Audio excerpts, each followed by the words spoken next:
se está hablando. O sea que es un tema que no solamente lo tocamos nosotros, hermano.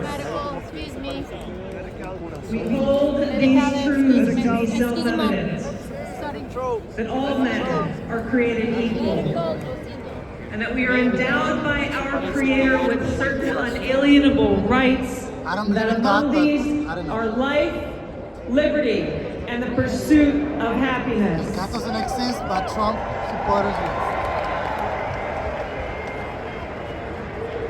That is not real.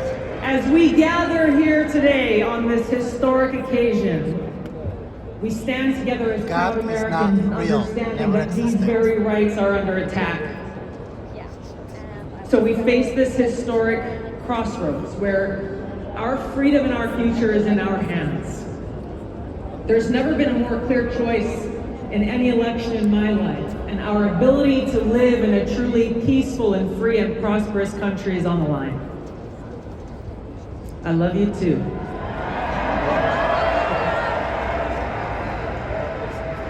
And it is that love that brings us together here today, that love for freedom, that love for our country and love for each other as fellow Americans, as children of God, that compels us to take action to save our country and defend our freedom.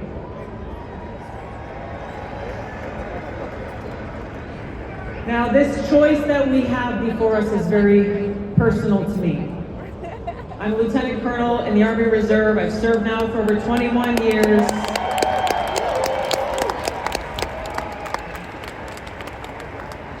I've deployed to different war zones 3 times over that period, and I've seen the cost of war. For my brothers and sisters who paid the ultimate price, I carry their memories and their sacrifice in my heart every day.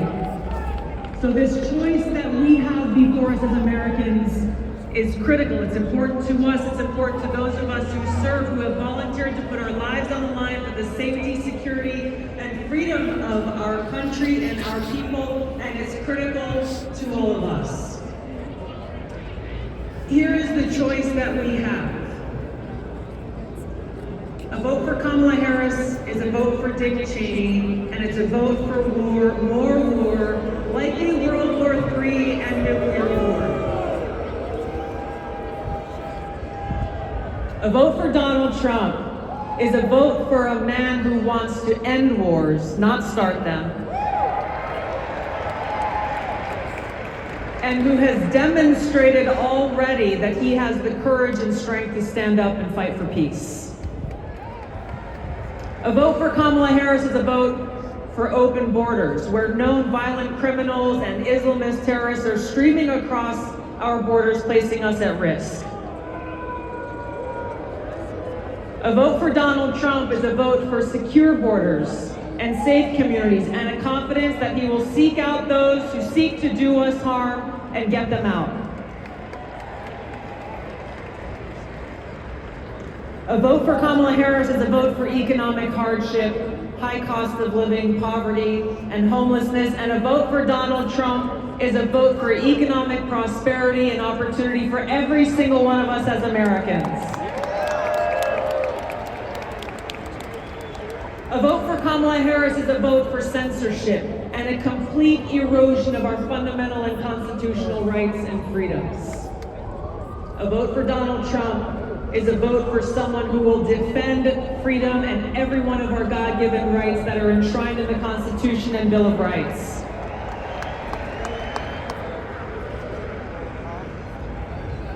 So the choice is ours.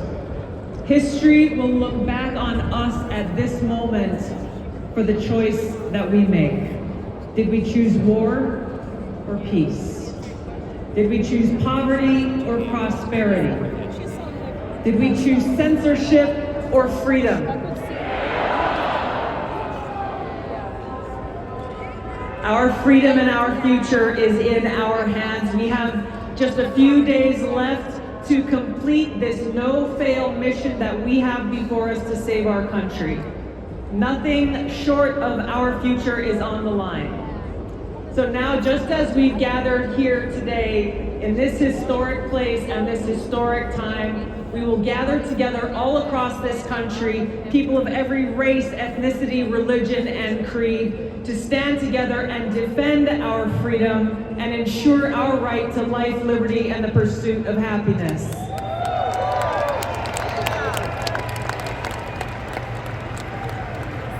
Now is the time for us to send Donald Trump back to the White House to be the 47th President of the United States, where we can stand together and make America great again. Thank you so much. Let's get it done. Aloha.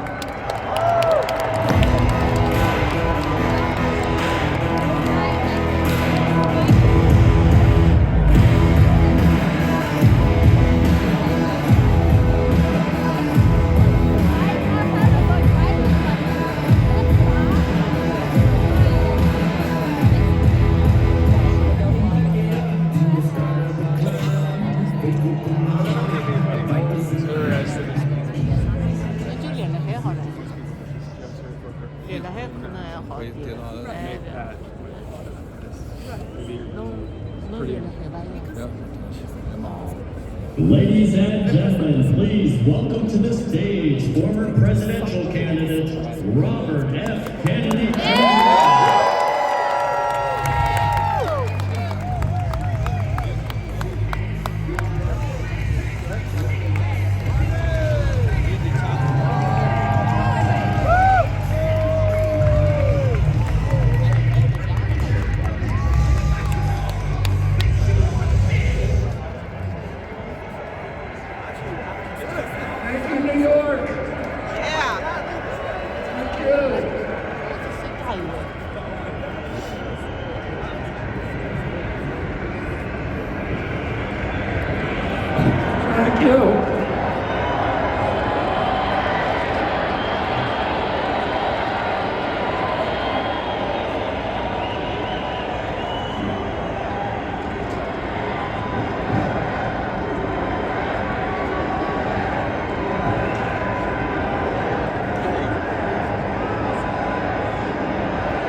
Thank you.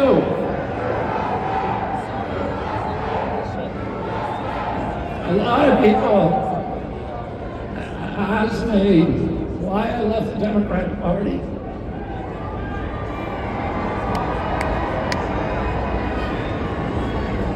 And I say, I don't leave the Democratic Party. The Democratic Party left me.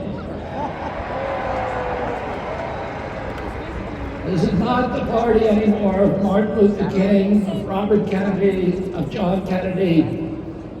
That was the party of peace. It was the party of constitutional rights, of civil rights, of freedom of speech. It was the party that wanted to protect and nurture the middle class. It was the party that stood up to censorship, to surveillance, stood up to the CIA, the military complex, military-industrial complex. And it was the party that wanted to protect public health and women's sports. My uncle, Ted Kennedy, wrote Title IX, which protected women's sports in college.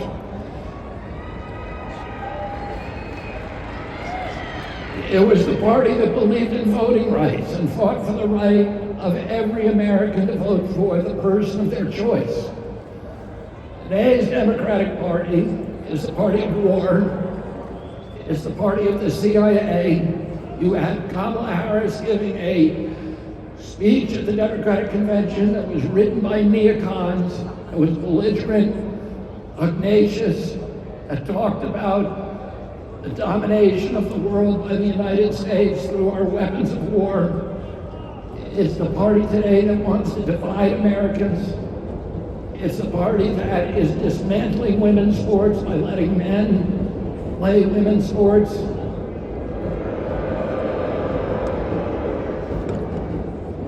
It's the party of Wall Street. It's the party of Bill Gates, who just gave $50 million to Kamala Harris. It's the party, and that the Harris campaign is very proud that it received the endorsement of 50 former CIA agents and officers, and of John Bolton, and of Dick Cheney. These are the people that gave us the war in Iraq, the worst foreign policy catastrophe that's ever happened in this country. These are the people that gave us the Patriot Act and launched the surveillance state.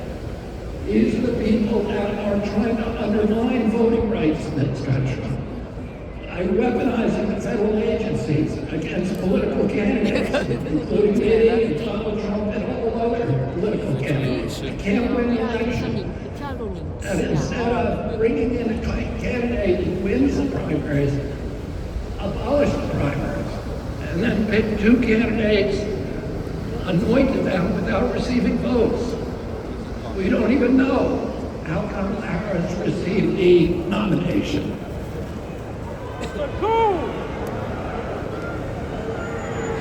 And this is the party of Wall Street, of big banks, of big data, of big tech, of the military contractors, and the parties of big pharma, big ag, big food, and big chemicals. This is the party that's given us the sickest children in the history of the world. When my uncle was president, 6% of Americans had chronic disease, and we spend 0 on chronic disease in this country. Today, 60% of Americans have chronic disease. This is existential for our country. We're spending $4.3 trillion a year, 5 times our military budget. 77% of American boys cannot qualify for military service because of chronic disease diagnoses. This is existential for our country. President Trump called me 3 hours after a shooting. He said, when I come and sit down with him, he said to me during that meeting, he said, there are some things that we can agree on and some we disagree on, but the landscapes on which we agree are so much larger. He said, I want to end the wars.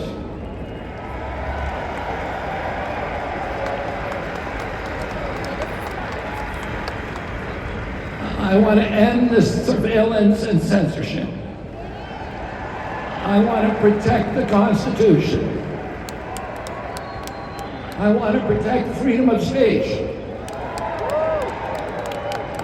I want to end the surveillance. I want to end the weaponization of government against American politicians. And I want to end the chronic disease epidemic. Now, don't you think that we deserve a president in this country who's going to restore the moral authority of the United States of America? Don't you think that we deserve a president who's going to end the warfare state and rebuild the middle class? Don't you want a president who's going to put America first?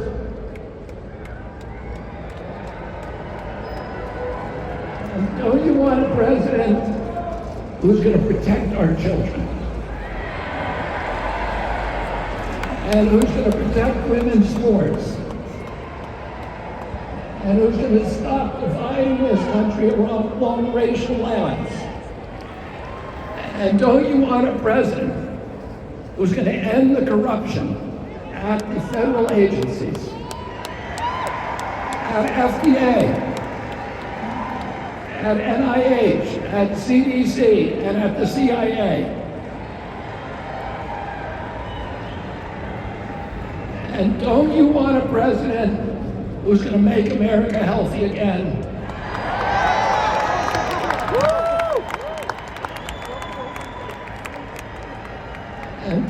want a president who's going to make America great again. And we need to go to the polls on November 5th and vote for Donald Trump. God bless you and God bless America.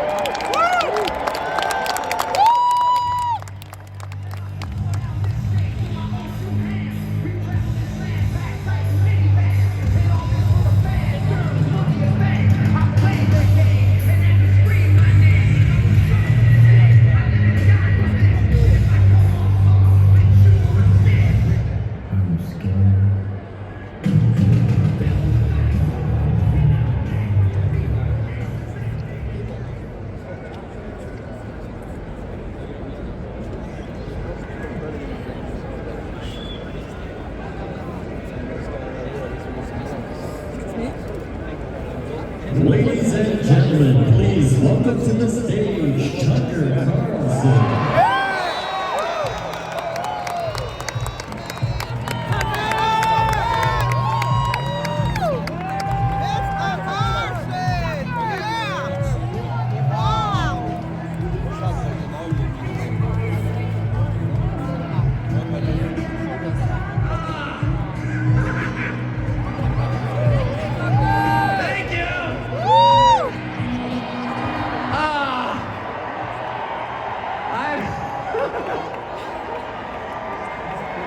I saw the Grateful Dead in this arena in 1987. I was seated right there. How weird. It's such an honor to be here, and it's wild. Just another day following Bobby Kennedy Jr. at a Donald Trump rally in Madison Square Garden. That's totally normal. Liz Cheney's out there with Kamala Harris. And there's Bobby Kennedy calling to protect women's sports at a Trump rally. It's a realignment. It's unbelievable. And the fact that it's here is even sweeter. Imagine if you're, and just pause for one moment. Imagine you're Donald Trump. You're from New York City. You become famous in New York City. You make your fortune in New York City. And all of a sudden, the leadership of New York City decides they're going to destroy you because they don't like your politics. And so yeah, boo. Imagine if that were you, though. And they try and take everything that you have. They try and put you in prison. They try and put your children in prison. If that happened to you, how often do you think you'd be going back to New York City? How about never? And yet he's here. It's like getting thrown out of a bar. And you think to yourself, well, you know, all my friends are in the bar. And you approach the door and there's the bouncer like, you're not allowed in here. But from behind the bouncer, you hear the cheers of your friend, come on in! And the bouncer hangs his head in shame. He's embarrassed that he's working for the man trying to keep the most popular person out of the bar. And that's Donald Trump back in the city that produced him with no embarrassment at all.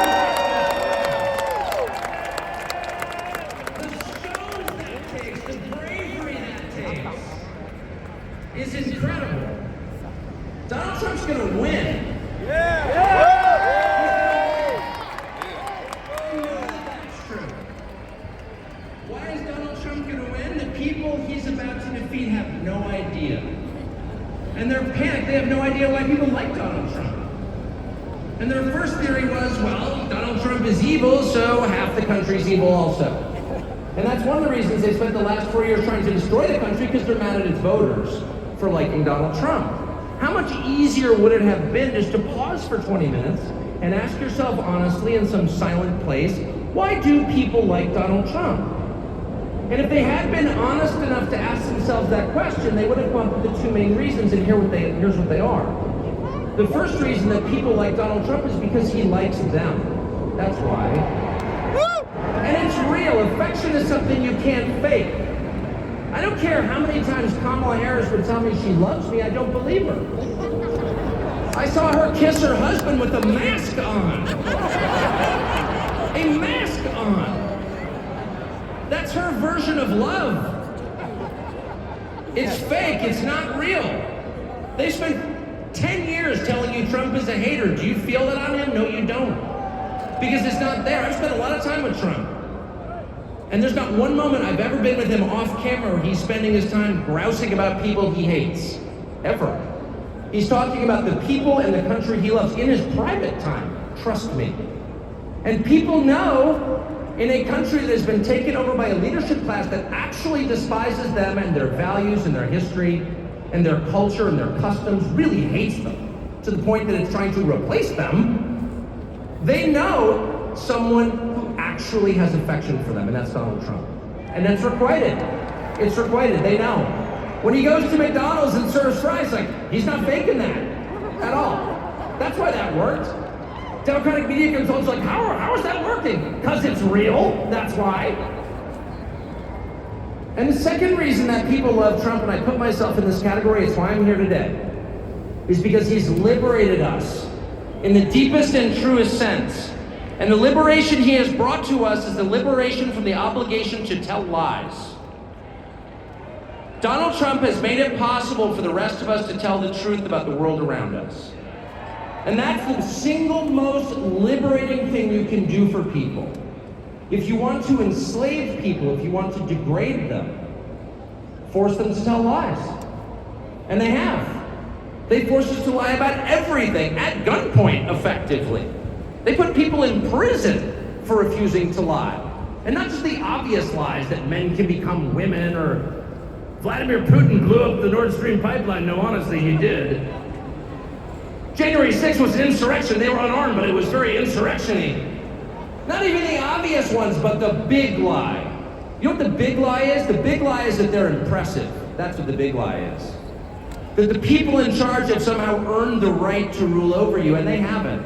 And you know that. These are the single most useless people in the United States. They have no skills whatsoever. They've got 3/4 of the money, and they didn't earn it. They set up a system precisely for the purpose of awarding themselves wealth and power when it's undeserved.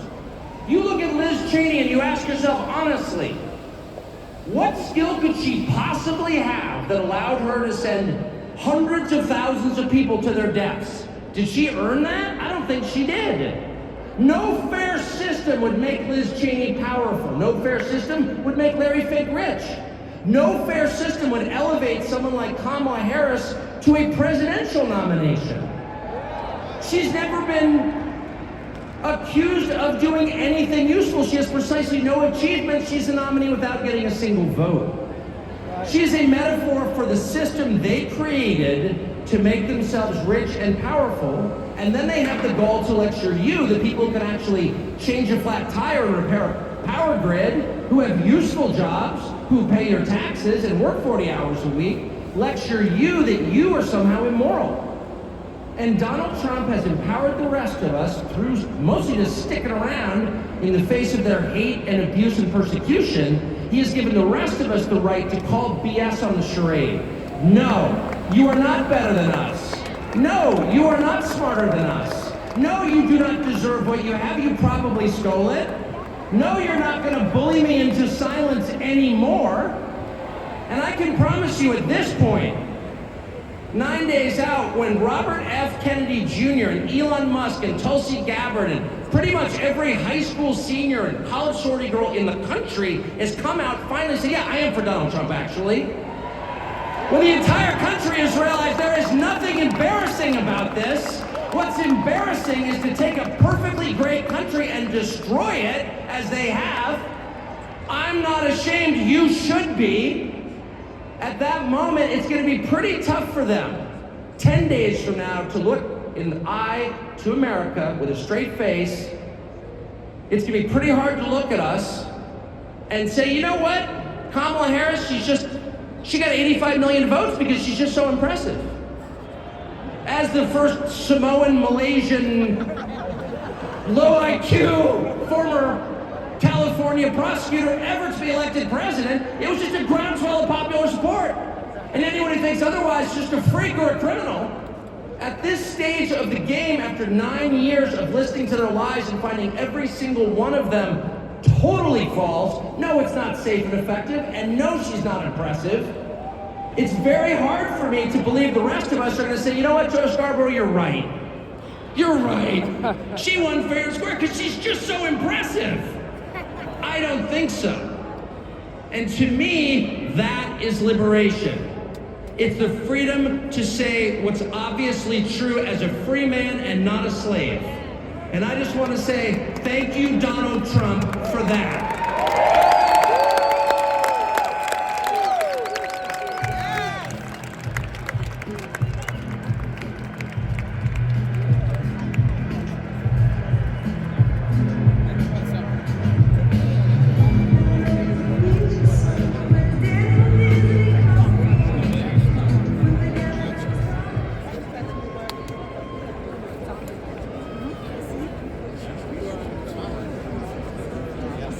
Ladies and gentlemen, please welcome to the stage professional wrestler Hulk Hogan.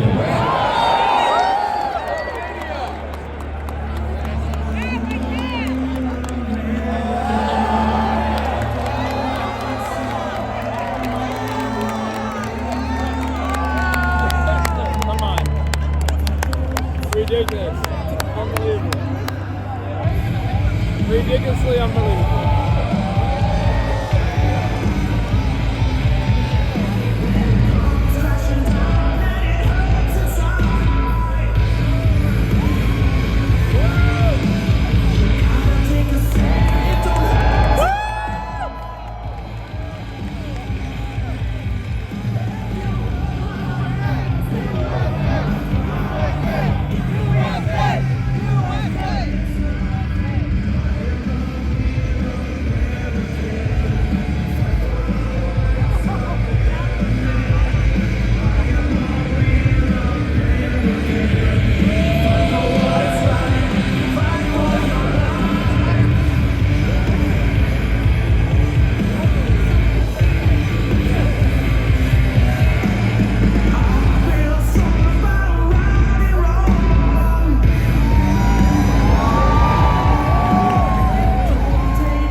Well, let me tell you something, Trump-a-maniac.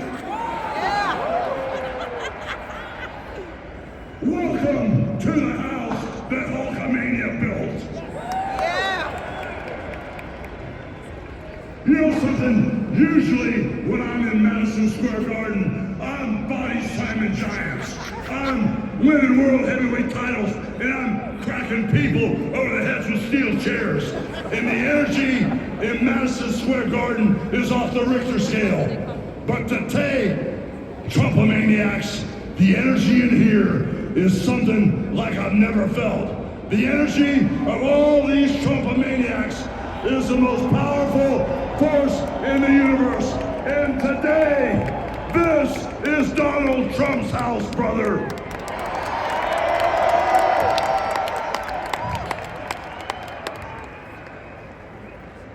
You know something, Trump maniacs? I don't see no stinking Nazis in here. I don't see no stinking domestic terrorists in here. The only thing I see in here are a bunch of hard-working men and women that are real Americans, brother.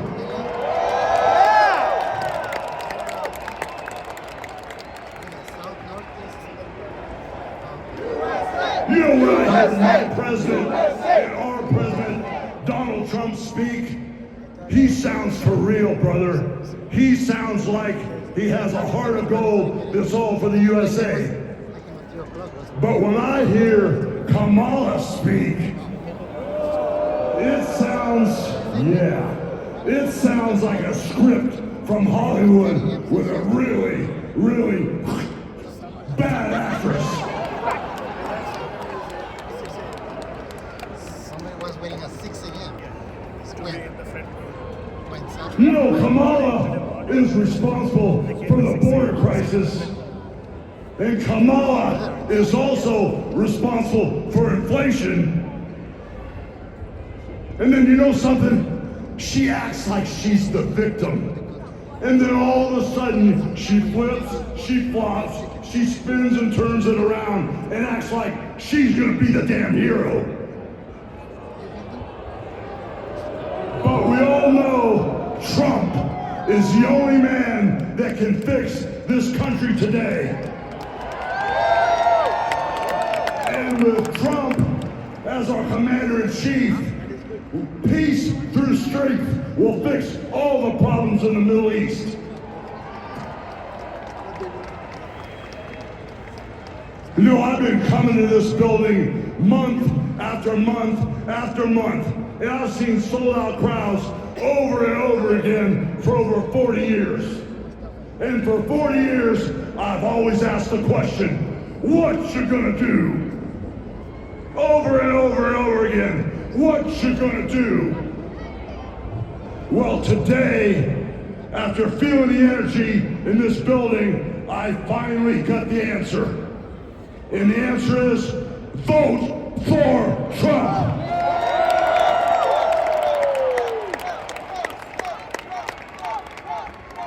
So now, I got a couple questions for you.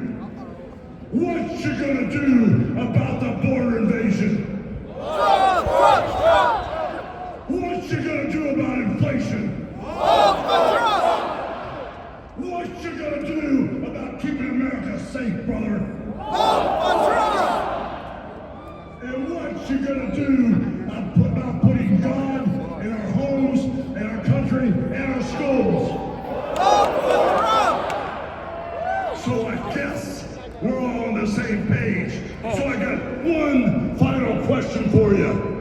What you gonna do and who's gonna make America great again? God bless Donald Trump. He's our next president.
and gentlemen, please welcome to the stage founder of Marriage Street Media, Dr. Phil McGraw.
Well, you guys look just like you do when I'm on TV. Except for you look a little different. Listen, I love you guys for caring enough about the United States of America to come out here tonight. Thank you so much for caring enough to come out here tonight. I have to tell you, I love this country.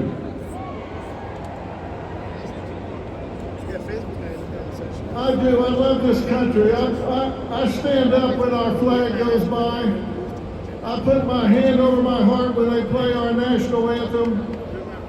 And I'm so proud to see so many people take time out of their day to come out here and stand up for this country.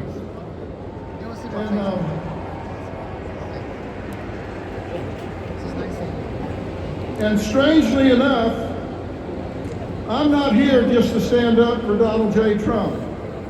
Lord knows he doesn't need me to stand up for him.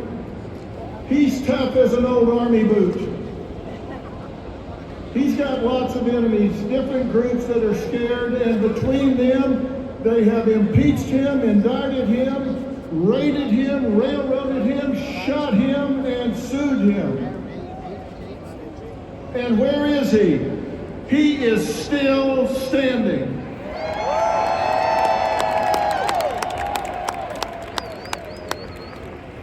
He just keeps on coming because he loves this country too.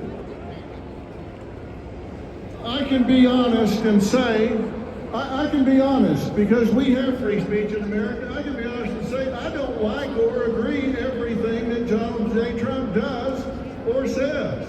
I mean, come on. Nobody agrees with everything or likes everything somebody else says or does, right? No human is perfect. We don't strive for perfection, we strive for excellence. But you don't have to love everything about someone in order to love them. And the last thing he needs is some celebrity endorsement. That's right. What the hell do I know? I know I'm no celebrity to begin with. And celebrities don't know anything about policies or politics. So,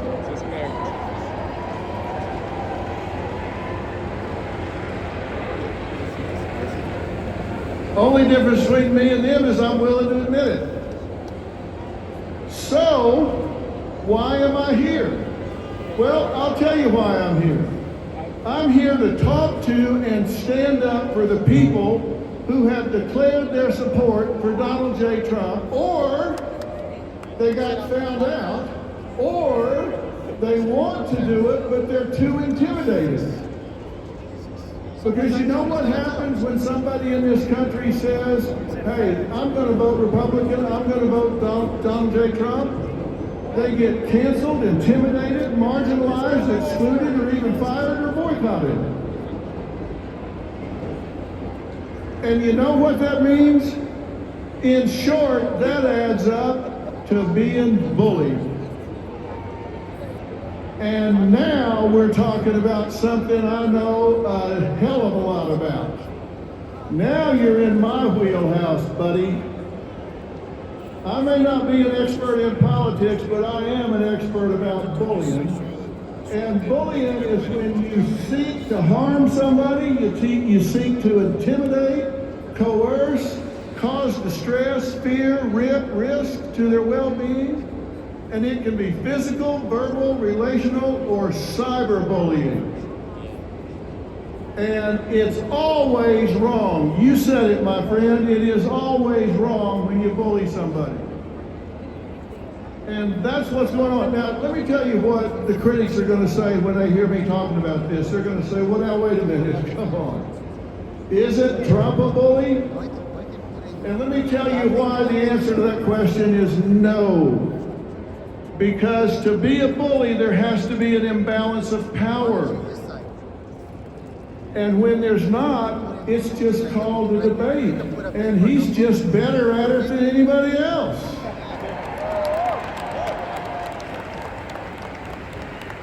It's called debating. It's called arguing.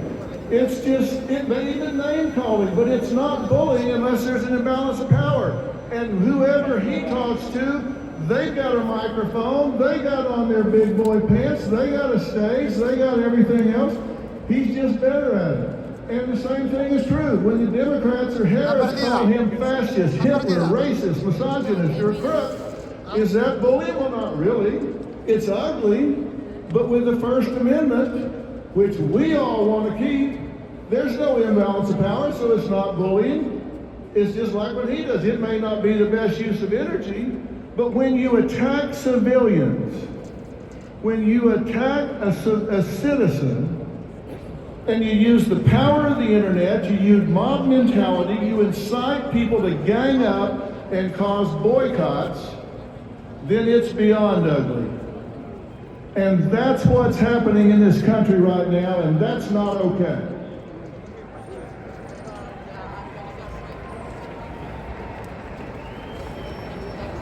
There is an imbalance of power there, and it's time that every one of us close ranks. We have to stop this now. It's time that we push back against cancel culture.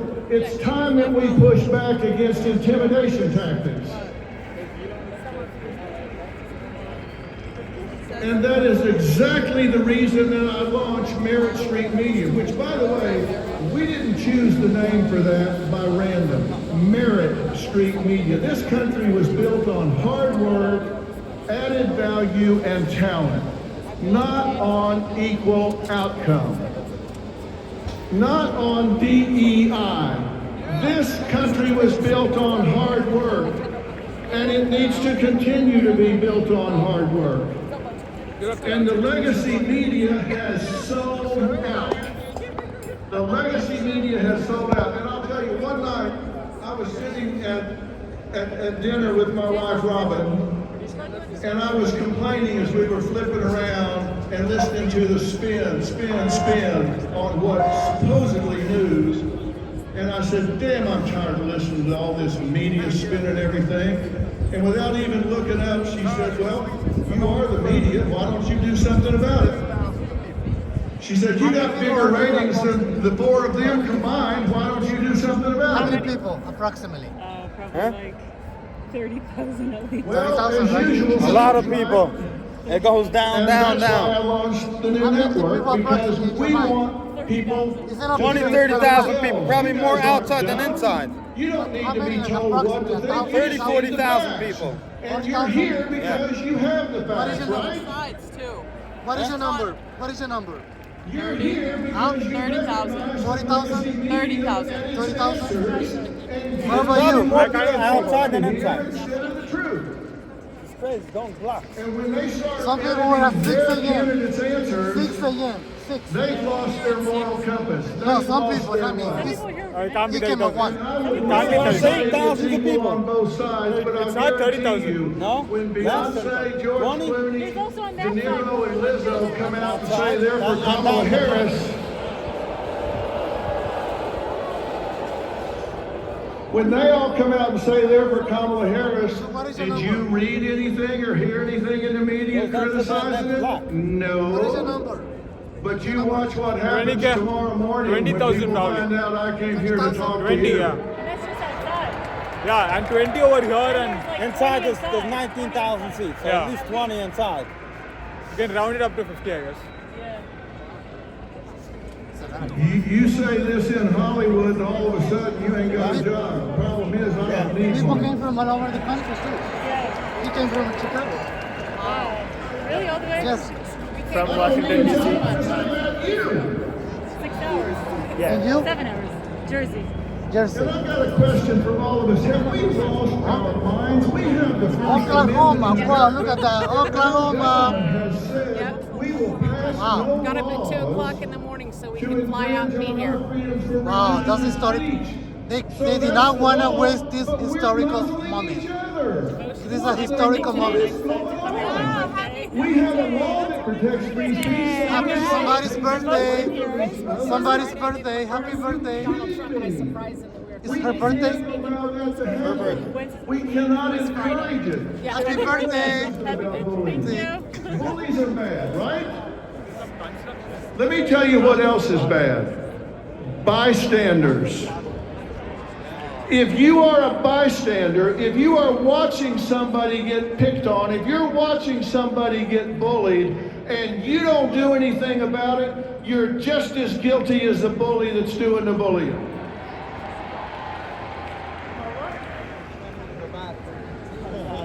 Not today. I'll block you. Huh? This is the right place. I have talked to so many children in schools that tell me the worst feeling they've ever had is being bullied and feeling alone and abandoned when they are picked on and intimidated, when they wish even one person, even one other kid would step up and say, hey, come sit with me at lunch. Don't sit in a stall in the bathroom and cry your way through lunch and eat alone. We're not going to let you be alone. And it's the same thing with adults. Adults don't want to be cut out of the herd and feel like they're alone. The number one need in all people is acceptance. The number one fear is rejections, and bullies, they prey on that. We must claim the right to our point of view. We must be critical thinkers, and when you see somebody being picked on, then you've got to be willing to step up and say, hey, I'm with you. Don't let that happen. And you've got to know why you're strong on the issues you're strong on. You've got to know why you're strong on affordability and safety and security and the border and family care for men and women and law and order and your core values for your children's education and our military. Know why you're where you are. And when you come to your friends and co-workers being bullied, don't be a bystander. Don't be a bystander. You can't let it happen. When you say you love America, that's a verb. That also means you love Americans. You've got to push back and call out the bullies. You've got to stand with those that have targets in their lives. Targets if they're picking on them by calling their jobs to get them fired. Boycotts for kicking them out of their jobs at church or their groups at church. I spent 35 years listening to Black and I was just in North Carolina after the hurricane hit down there. And you know what? I saw neighbors helping neighbors, and not one of them asked, are you a Democrat or a Republican?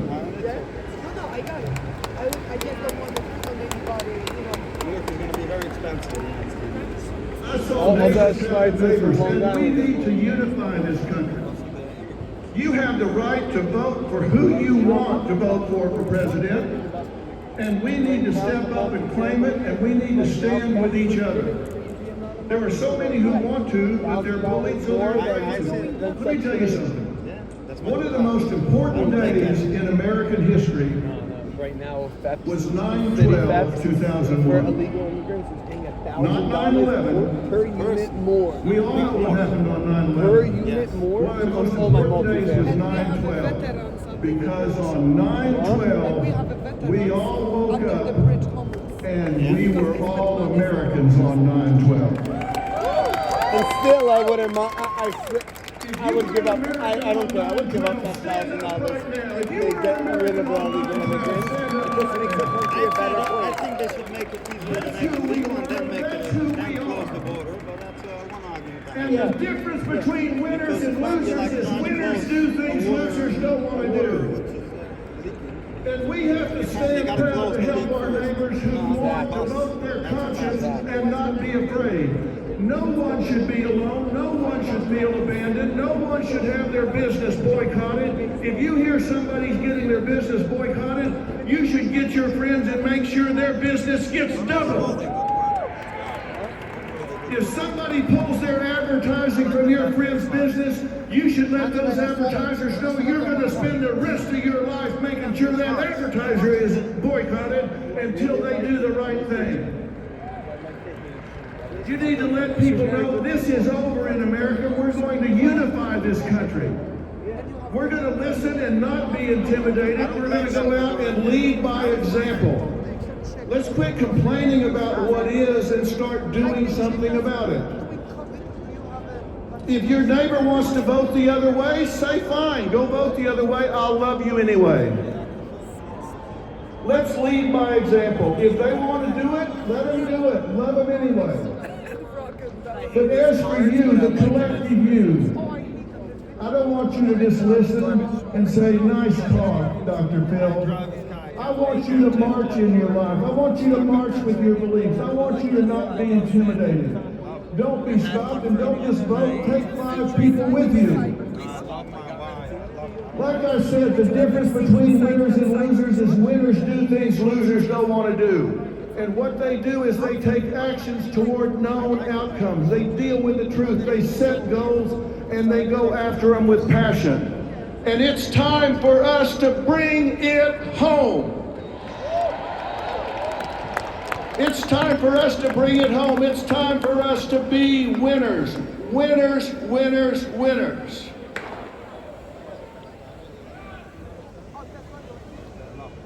I started by telling you I love this country. I'll finish by telling you I love this country. And I love you for loving this country. God bless you and God bless the United States of America.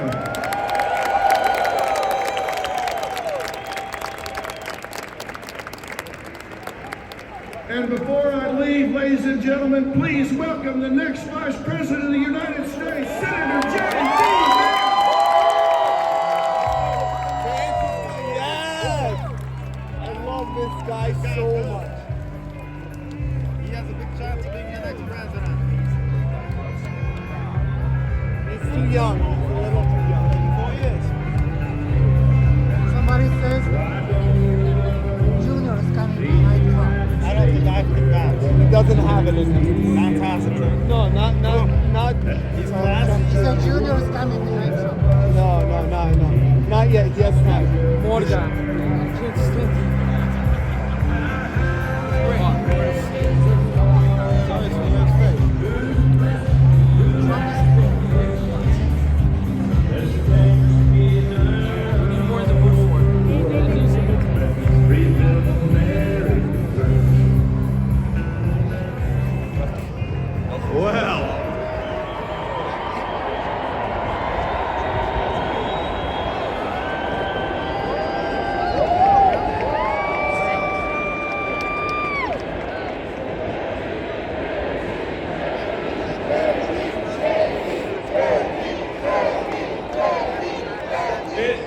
It is an honor to be here with all of you at Madison Square Garden.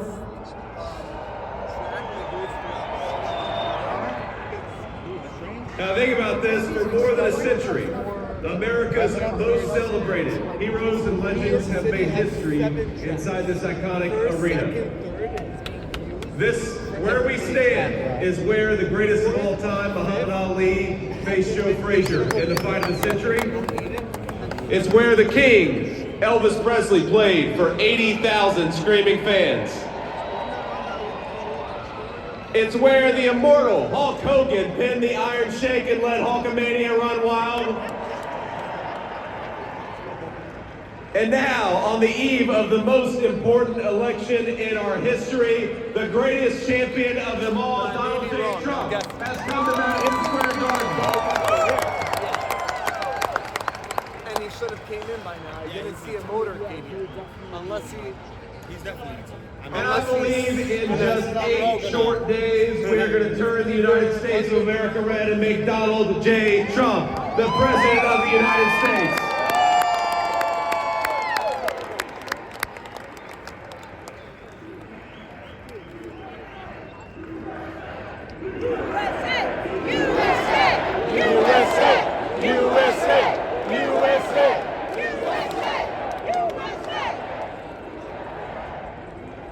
Now, my friends, I've got the easiest job in American politics.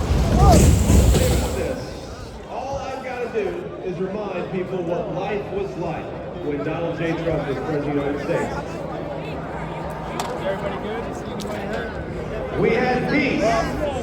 We had prosperity. Takeover was rising the fastest that it had in 40 years. Inflation was at 1.5%, the lowest that it had been in a generation.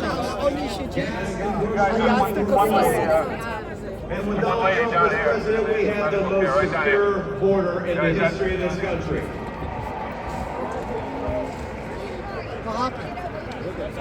That's the Donald Trump record, and that's a record that's going to win in just 9 short days.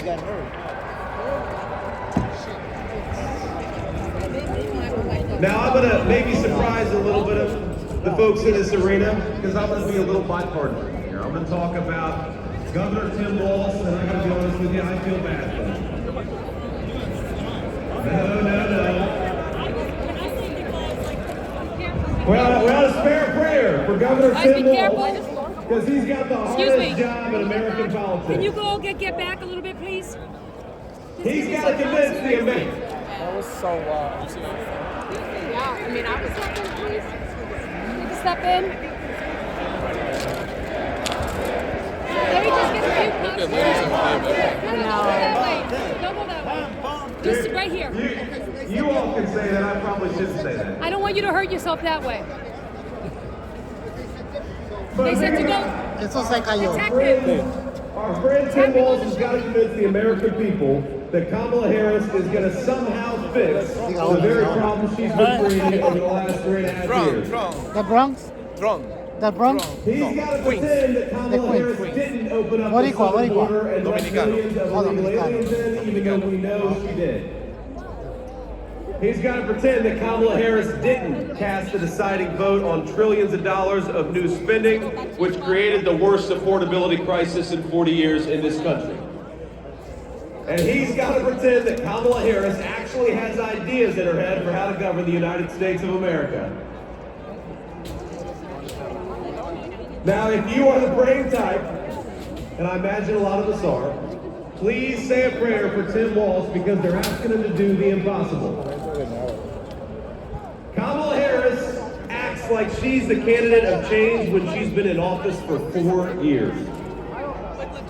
She says she can fix everything, but Kamala, day one was 1,400 days ago. What the hell have you been doing that whole time?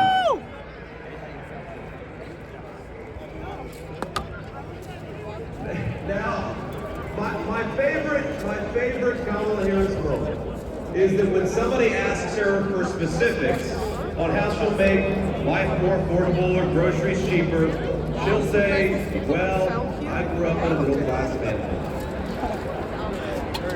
You say, Kamala Harris, how are you going to close down the southern border? Because for 4 years you've left it wide open, and she'll say, well, I made the hash browns when I was in the wasn't allowed And inside. anybody with a lick of common sense is saying Kamala Harris, you didn't answer You're not the allowed to question. decide. You didn't actually tell the American when I people brought how it, you're going to I fix said, what you it might make me broke. throw away. And I got Yeah, to exactly. even It's not allowed. though It's mentioned it's not allowed. I'm not sure that she ever It's mentioned in the email, it's not allowed. In fact, I think our president, Donald J. Trump, is probably walking you vote? McDonald's for longer than Kamala Harris has. That's fine. I'm not supposed to be here. Huh? I don't want to be in Your family from India? I will say, I'm going to say one thing in Kamala Harris's defense. She does one thing very well. Because I have Hindu for Trump. Build the wall. Build the wall. Build the wall. You guys, you weren't expecting me to be so bipartisan, but I will say this for Kamala, that every time she does an interview, I think Donald Trump picks up about 100,000 votes. That's not what they were. Now, we're of course in one of the proud baseball cities in the United States of America. So you know the problem with a softball interview is that you've got to be able to hit a softball still. And that's the problem with Kamala Harris, is I don't think that she can hit a T-ball based on what we've seen over the last couple of weeks. When she was asked what she would do differently compared to Joe Biden, she said, nothing comes to mind. She's running on how she's going to be different, but she couldn't name a single thing that she would do differently than Joe Biden. Now, I will say, that could be the Kamala Harris official campaign slogan. Kamala Harris, nothing comes to mind. The closest you got it. Huh? Closest you got it. Yeah. Q is for Trump. Q is for Trump. Now, the other day, CNN asked if she had made any mistakes as vice president. What Now, language do you here's speak? what she actually What said, language do you and speak I'm besides quoting English? word for word.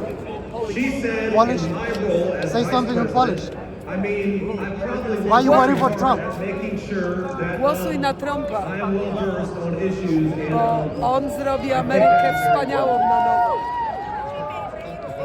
I just said, vote it's a for Trump, mistake you're gonna make not to be America well great. versed on an issue and feel compelled to answer a Warsaw? question. Warsaw? No, Now, I have no idea what by any the of German that means, border. and frankly, Wrocław, neither Wrocław. do any of Wrocław. you. None of us know what the hell she says.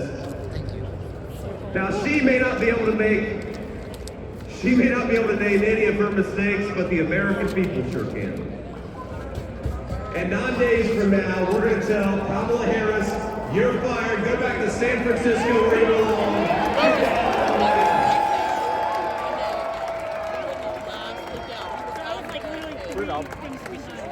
Like maybe not even on Now, together, Oh yeah, there was. No, I want to see how far it goes. as part of this movement, are going to unleash a golden age of American prosperity. We're going to make life affordable again in the United States of America. We're going to put the American dream of homeownership within reach for millions of American young people. We're going to secure our border and we're going to keep our families safe. It's hard to make it. We're going to protect your correct. right to free speech and religious liberty. And we're going to do it all thanks to the leadership of one man.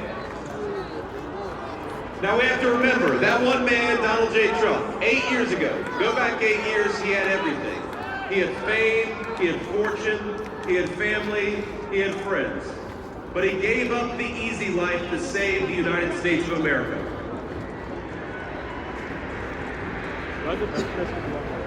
When they couldn't beat him, they tried to bankrupt him.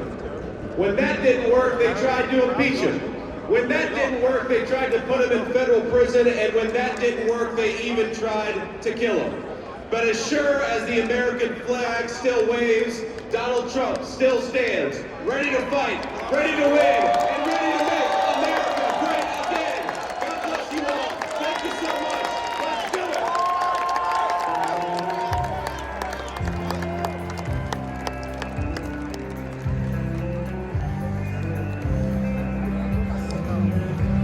Dominicanos por Trump.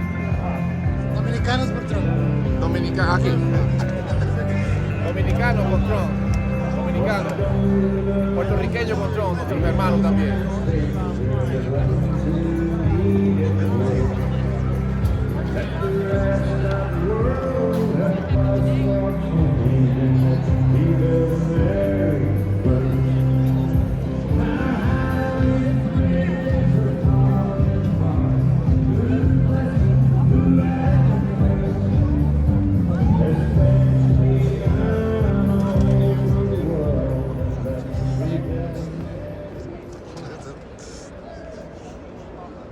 Let me get your shoes. I miss you dancing. Please welcome Executive Vice President of the Trump Organization, Eric Trump, and co-chair of the Republican National Committee, Laura Trump.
New York City!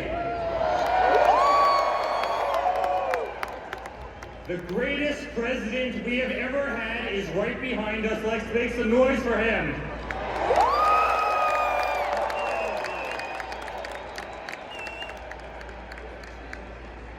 Guys, this isn't politics. This isn't politics. This is a family. It's hard. But we love you too. We love you too.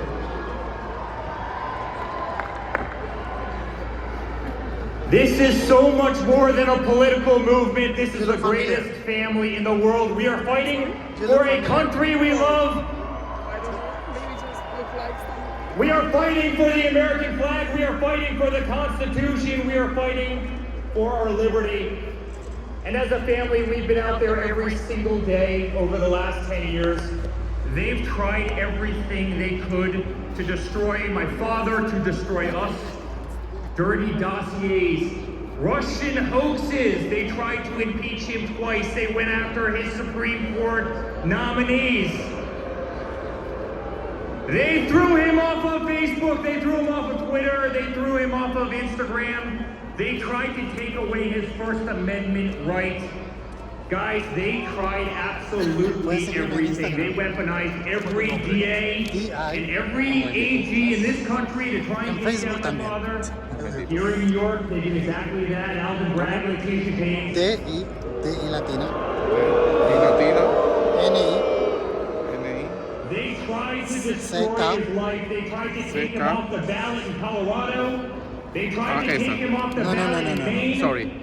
They tried to subdue the vote of literally hundreds of millions Mucho of gusto, Americans Dios who a seguir. absolutely ignored Dios you. te Guys, sigo, Dios te that's like political Dios lo warfare bendiga. every single Dios te day. bendiga.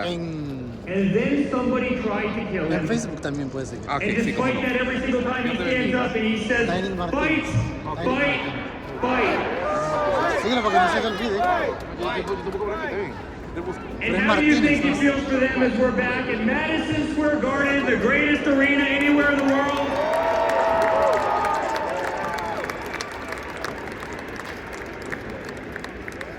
Guys, I saw the Rangers play here and win the Cup in '94. Every Knicks game, every concert, the greatest arena anywhere in the world. And you better believe the entire party who has failed at taking down Donald Trump, an entire party who has failed at taking down his family, they're sitting there on those cameras right now, watching all of us, watching all of you.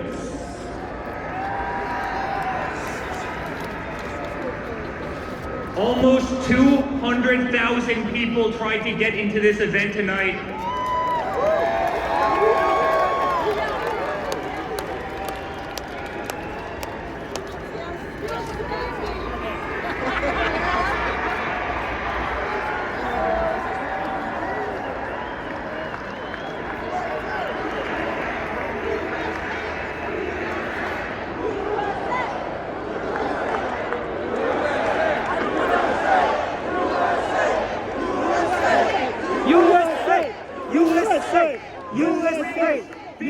All the way from Trump Tower all the way down to Madison Square Garden, 10 people deep. That's how much love there is in the greatest city anywhere in the world.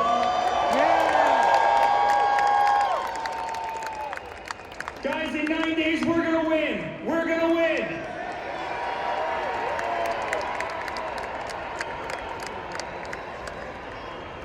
And not only is he going to make America great again, he's going to make New York City great again. Yes,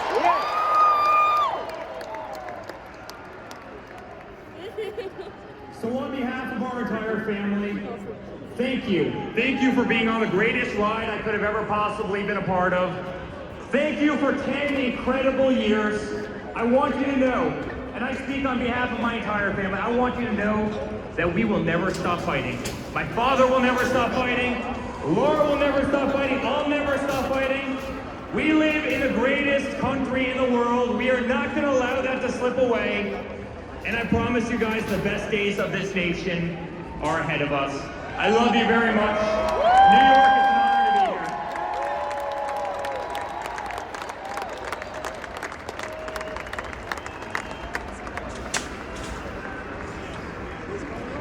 All right, y'all aren't done with us just yet. I'll say a few things if that's okay with everybody here. Can I just say how honored I am to be the co-chair of the Republican National Committee for you guys?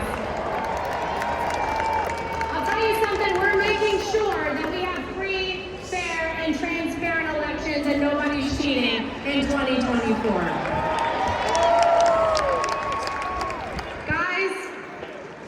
We are 9 days away from making sure we send a loud and clear message to the mainstream media, to the establishment, to the Democrats, to Hollywood, that it is not them.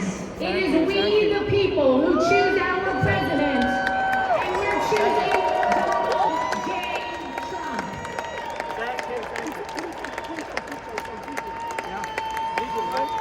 And I gotta tell you, it is incredible to be here in Madison Square Garden, in New York City, the greatest city on earth, in the greatest country on earth, the United States of America. Because if you think about it, New York City made Donald Trump, right? yes. But Donald Trump also made New York City. Hold on. He changed the skyline of this city, rebuilt it. Remember whenever they couldn't get an ice skating rink? Woolman Rink in Central Park? Donald Trump rebuilt the ice skating rink for New York City. By the way, under budget and ahead of schedule, if I'm not mistaken, because that's how we like to do things in the Trump family. And when nobody else was doing it, Donald Trump put his heart and soul right here in New York City. It's true, and this is the city that made him a household name. This is the city that put Donald Trump in so many rap songs, by the way. Right? And truly made him the American dream. But I'll tell you something, being a New Yorker teaches you something else, doesn't it? It teaches you how to be tough. It teaches you that it doesn't matter how hard you get hit, you get back up and you keep fighting.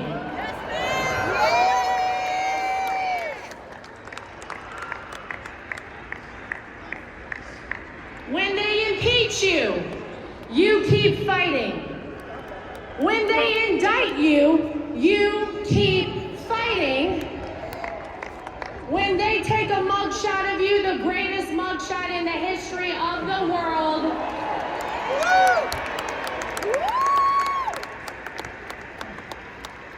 you keep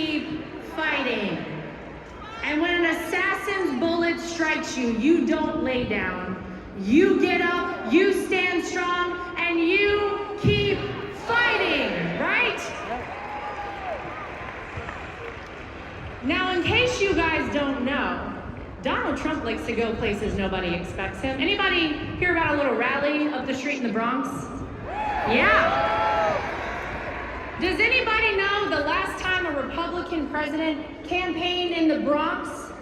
It was Ronald Reagan, and ladies and gentlemen, he turned New York red.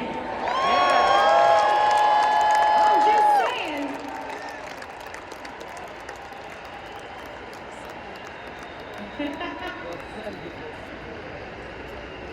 It is the honor of my life to be part of this movement, and Eric is right. This is not just about politics.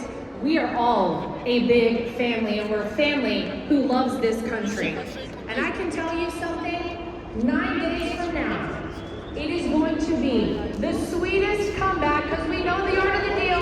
We also know the art of the comeback from Donald Trump that this country has ever seen. Everybody get out, vote early, take a friend to vote. Let's make America great again. We love you.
Ladies and gentlemen, please welcome to the stage Donald Trump Jr.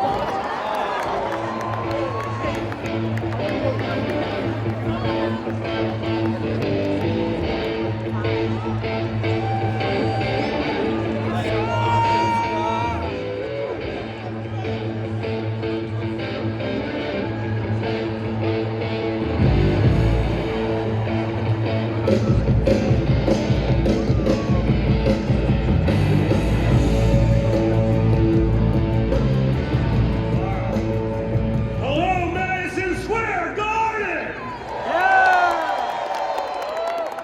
Are you guys ready to take your country back? Are you sick of the insanity? Guys, this is not my first rodeo. It's the third go-around, but you think this could have ever happened 4 or 8 years ago in the heart of New York City? The King of New York is back to reclaim the city that he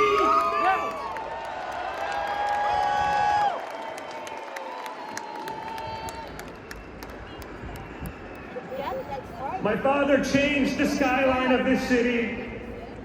He fixed the things that incompetent bureaucrats couldn't handle. He did that against all odds. He did it for our country too, and now everyone recognizes it. What's unique about this election, folks, you've had 4 years under both leaders. The media would like to pretend that Kamala Harris started her political career about a month ago in a coup.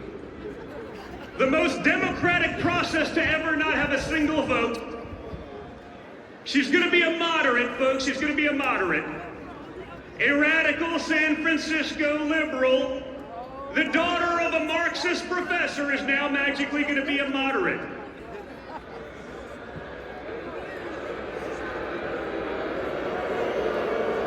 No one's buying it anymore, you know why? Because they've been lying to you for the last 9 years, and you're not buying their your crap anymore. You've had enough. The fact that I could drive here today with my father for like 25 blocks and watch the streets of New York lined up with red MAGA hats tells us everything you need to know. You had 4 years under Donald Trump, and despite the most vicious opposition from the media, from big tech, from the Democrats, and even from the weakling Republicans, you got results. We got peace deals done. Our enemies weren't invading their neighbors. The economy grew. Inflation was next to nothing. And then Kamala Harris and Joe Biden took over, and everything went to hell like that. I keep watching it in the news, it's amazing. Kamala Harris is gonna fix all these things. I say, you know what? Why hasn't she started fixing them? You know, you've had 4 years, why didn't you maybe get going? You're gonna wait till January 20th? Americans are suffering. People can't make rent, businesses are going under. Grocery prices are too expensive. I tell a story. Last summer, I was coming back from a fishing trip with 2 of my boys. And we went to McDonald's. And it was $48 for a 10-year-old, a 14-year-old, and me. And guys, let me tell you, if Donald Trump Jr. has sticker shock at McDonald's, we have a serious problem.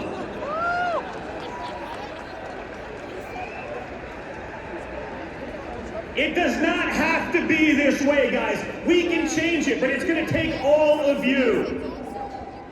You know, these days, you know, everyone's a tough guy. Everyone's a tough guy on the keyboard, on the internet. You know, everyone's a badass. But when you get shot in the face and you come back defiant, ready to fight, that's a badass. That's the guy. That's the guy that can fix the problems that we have. That's the guy that's going to keep our enemies in check. That's a guy that's going to fight for each and every one of you. He's done it once. Let's send him back to Washington, D.C. with an overwhelming mandate to fix the nonsense once and for all. Guys, look at the people who've spoken here tonight, and look at some of the people who are still coming. When did you think you'd be able to get RFK Jr., Tulsi Gabbard, Elon Musk, people from all different walks of life, incredible skill sets, whether it be health, whether it be technology, everything. You have them on one unified ticket. Think about that. Compare that to Kamala Harris and Tampon Tim.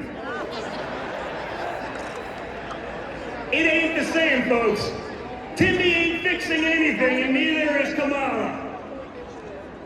We have a once-in-a-lifetime opportunity to change Washington, to put in common sense practices, to put Americans first, because they're not first right now. The Democrat Party has forgotten about Americans. Rather than cater to Americans, they decided, you know what? It would just be easier to replace them with people who will be reliable voters. The insanity has to stop, and the fact that we can pack Madison Square Garden in the heart of New York City shows me that the spirit of the American people is there. That same spirit my father showed on July 13th, that's the spirit of America. That's the spirit we need going into Election Day. So for the next 9 days, each and every one of you, You line up like you're the third monkey on line for the ark and it's starting to rain. You vote early, and then you bring your friends so that we can take back our country once and for all. And when we do that, guys, we're not just gonna make America great again, we're gonna make the world great. We're gonna make the world safe. We're gonna fix it all. Get out there, guys, and just like you're gonna fight, get out there and vote, vote, vote. Thank you, New York City. Love you guys.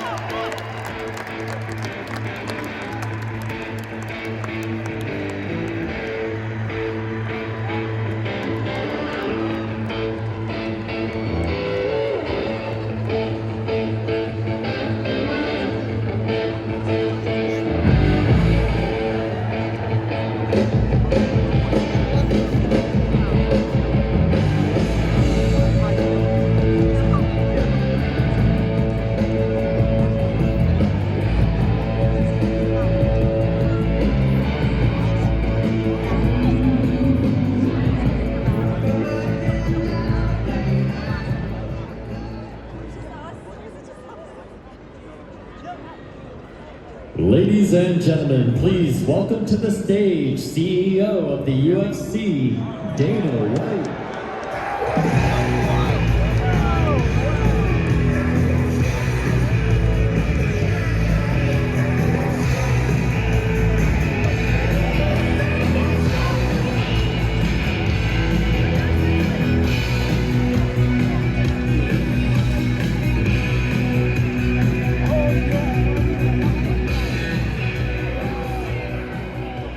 Ladies and gentlemen, we are 9 days away from the most important election of my lifetime. Stakes have never been higher, and the choice has never been clearer. President Trump and I have been friends for 25 years. I've said this before, and I'm going to say it again. He is the most resilient, hardest working human being that I've ever met in my life. I know he's a great leader. This is not my opinion, not my hope. He's proven he can build the strongest economy in American history. He's proven he can secure our borders and keep our nation safe. He's proven to be the strong leader allies and adversaries alike must respect. He's proven he loves this country so much, he's literally put his life on the line for it. What has the other candidate proven? She can get your party's nomination without even facing voters. What else? What else can she offer the American people other than vague promises and no plan? She talks a lot about the need for change and her hope for the future. Hope and change. Does that sound familiar? She can use the old Obama playbook, but she's not Obama, and she is no agent of change. She is the sitting vice president of the United States right now. What she hopes is voters will focus on the future because she doesn't want us looking at the last 4 years to see what we really need to change. We need change from sky-high inflation. According to Yahoo Finance, the cost of groceries is up over 25% during the Biden-Harris administration. Food is unaffordable for most Americans. That has to change. We need change from wide open borders.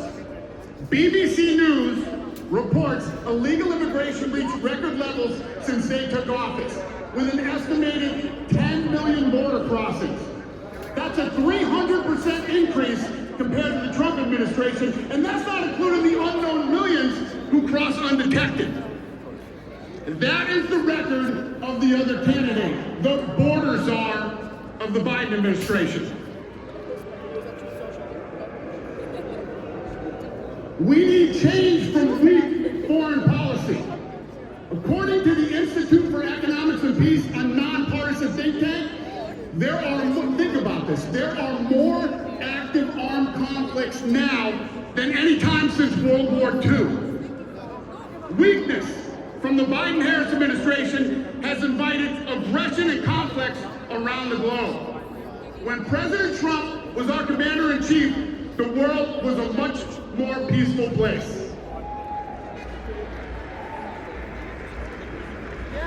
J.D. Vance touched on this, but I want to hit it again. Vice President Harris was asked recently by the objective journalists of The View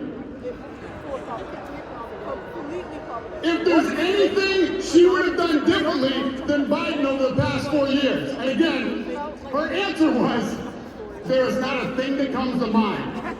So, don't take my word for it, take hers. She will not change a thing. Hope is nice, but hope is not a plan. Change is needed, but change won't come from the status quo. And she is the status quo.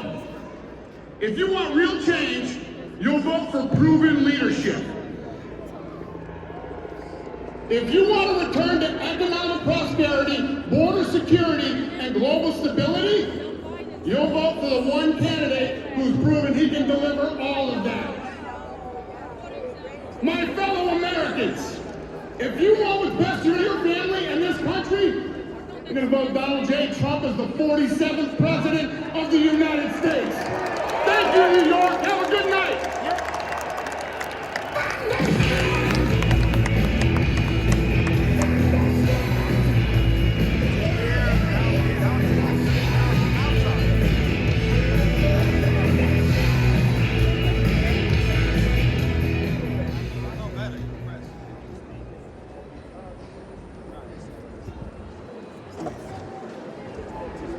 Ladies and gentlemen, please welcome to the stage Chairman and CEO of Cantor Fitzgerald, Howard Lutnick.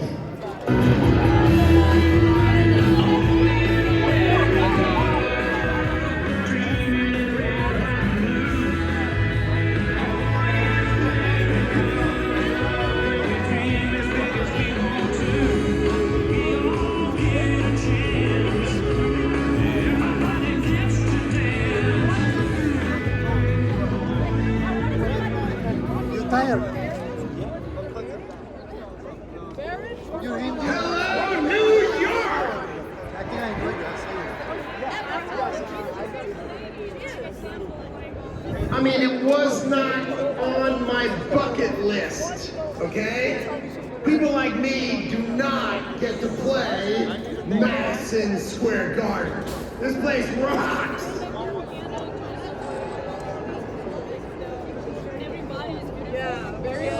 All right, most of you in New York, maybe you know my story. My company is called Cantor Fitzgerald. You're from New York? And we were located, You're from New York? We were located on the 101st to the 105th floors of the World Trade Center. I get to be here today because I was taking my son Kyle to his first day of kindergarten that morning. 23 years ago, I lost 658 of my friends in college. I had 960 who worked in New York that day, and we lost 658 people. And we rebuilt that company to take care of the families of those that I lost.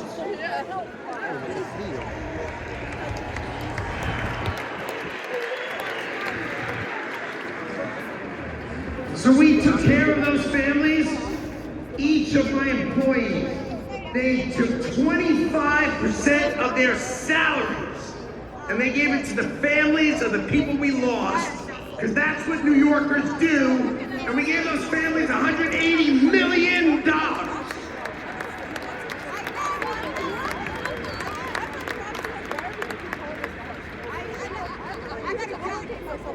So, the first thing, we must elect Donald J. Trump president, because we must crush jihad! Who's that?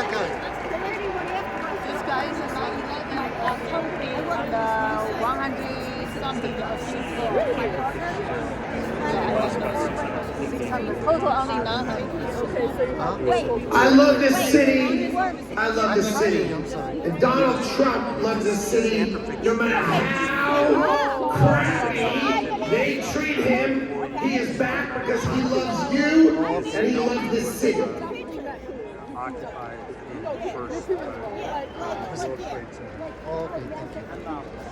We all say, make America great again. But let's just go over for a minute what that means. Because we all say it as a slogan. When was America great? At the turn of the century, our economy was rocking. This is 1900, 125 years ago. We had no income tax. And all we had was tariffs. All we had was tariffs. And we had so much money that we had the greatest businessmen of America get together to try to figure out how to spend it. That's who we were then. But then we had World War I and we had World War II. And we felt we had a duty to rebuild the rest of the world. So here's what we did. We took down our protection. We took down our tariffs. And we turned instead and we taxed Americans so that we could export the power of our economy and save the rest of the world, which we did. Now let me ask you a question. What decade should that have ended? Should it have ended in the 80s? The 90s? 2000? What in the world are we doing? We're letting the rest of the world eat our lunch. And it is time to make America great again.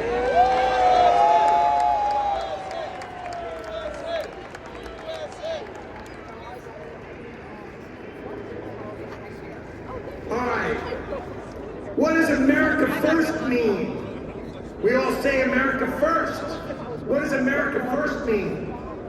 American citizens employed first.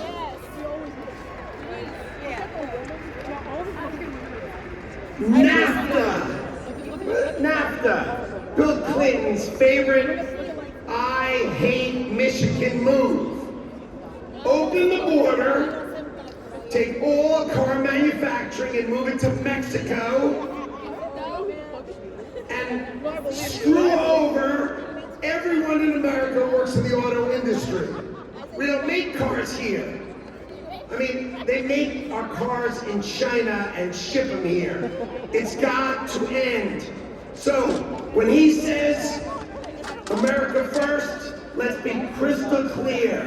He is saying employ American citizens first.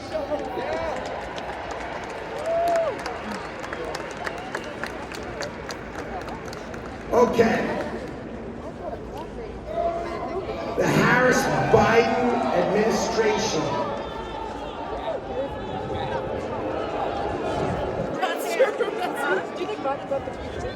has set us up with a $6.5 trillion spending budget on our taxes of $4.5 trillion as they screw our children's future to the wall. We lose $2 trillion this year. $2 trillion.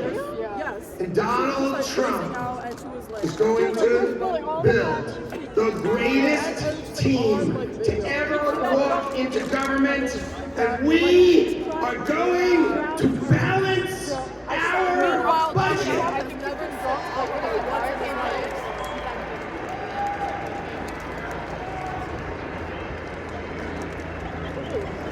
And when we balance our budget, the world is going to feel what it feels like to unleash the full power of the United States economy and its amazing workforce. Okay. So ladies and gentlemen, I have the honor to introduce the co-founder with me of the Department of Government Efficiency, Doge, Madison Square Garden. Ladies and gentlemen, give it up for the greatest capitalist in the history of the United States of America, Elon Musk.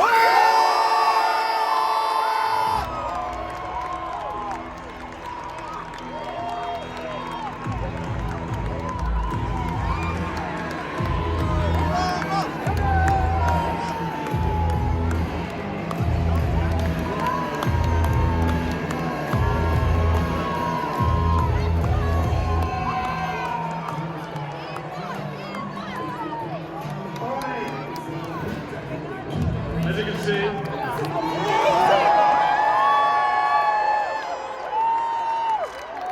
I'm not just MAGA, I'm Gothic MAGA. Well, the energy in this room is incredible.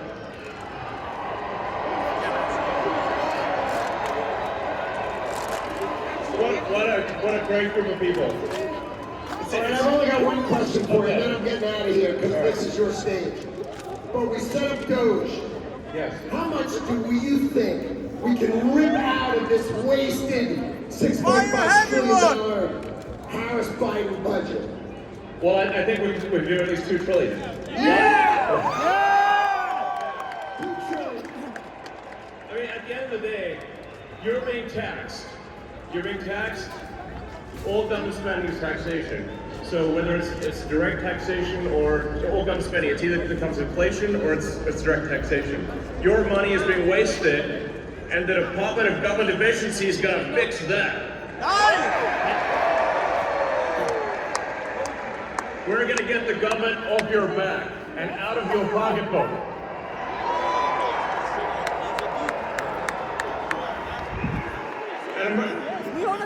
America's just not just going to be great. America is going to reach heights that it has never seen before.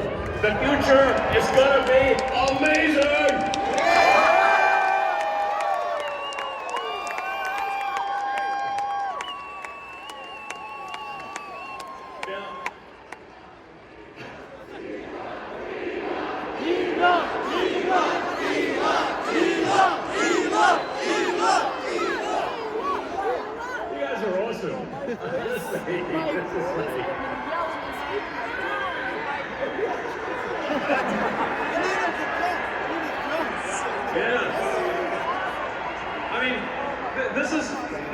This is the kind of positive energy that America is all about. Yeah!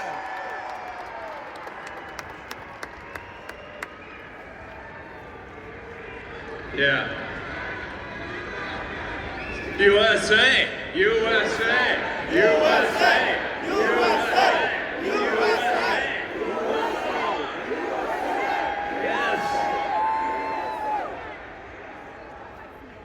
Now, I have something I want to ask you to do, though, because obviously we're somewhat preaching to the converted in this stadium, but there's a lot of people out there who need to vote for President Trump. Okay, so this is a real battle. This is a real election battle. So you need to get friends and family to vote. Make sure they vote early. This is important. We're going to be putting up a scorecard, okay? An early vote scorecard, state by state, county by county. What is the scorecard? Vote early. Vote now. Yeah.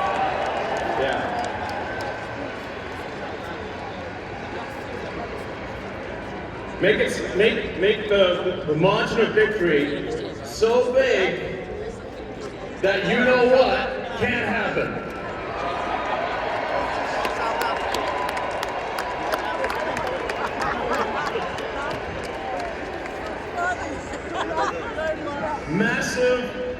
overwhelming sweep of every swing state, and even some of the states that people don't think are swing states. Massive, crushing victory. Get everyone, friends, family, people on the street. Put the signs up, put the hat on. Let's go.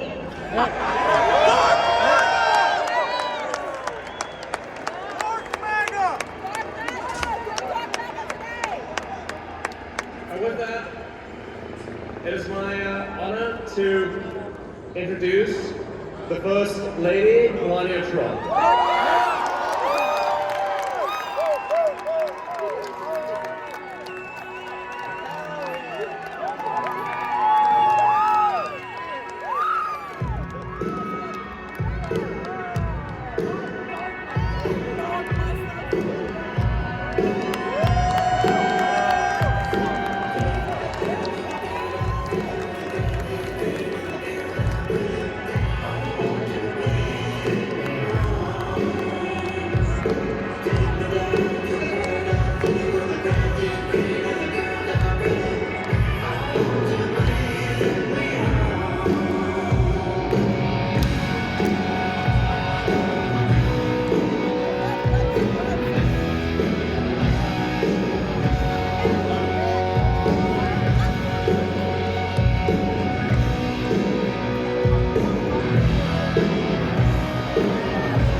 Good evening, New York City.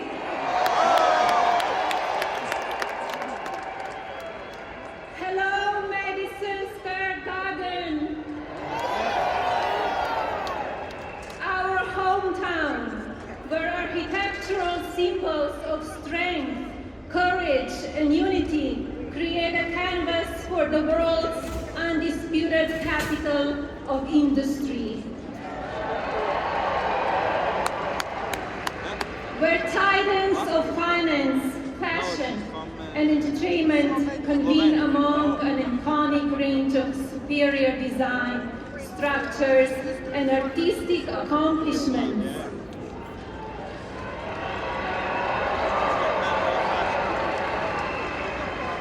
And American ingenuity blossoms among determined citizens who race across city streets and between offices, striving for success. It is you who are the heartbeat of this great metropolis. It is you who are the pulse of this America. Yet, New York City is unforgiving. In fact, our lives are complicated, even during the best of times. And sadly, today, a declining quality of life coupled with economic instability makes it difficult for business to thrive. Love you too.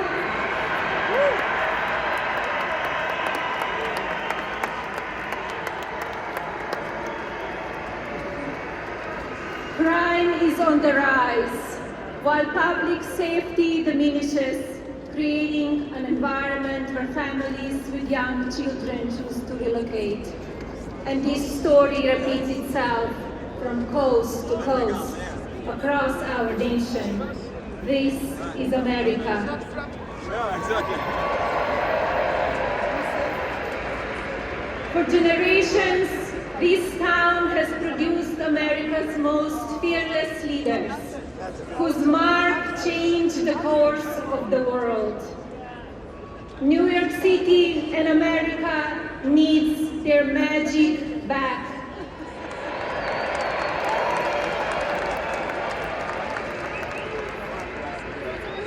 country of tomorrow that will shape our future and reset expectations for the generations.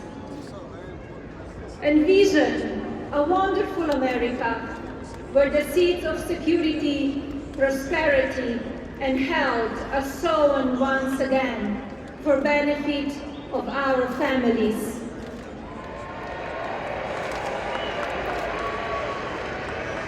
Let us start together with a shared vision that builds on American greatness. Let's seize this moment and create a country for tomorrow, the future that we deserve.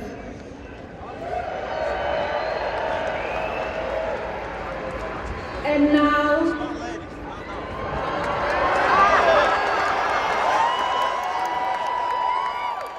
please welcome our next Commander-in-Chief, my husband.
Trump, Trump, Trump, Trump.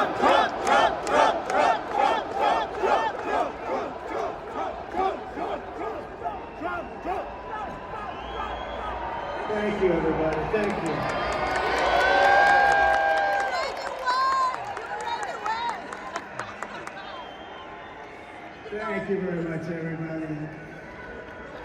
Thank you very much to a very popular former First Lady, hopefully First Lady again.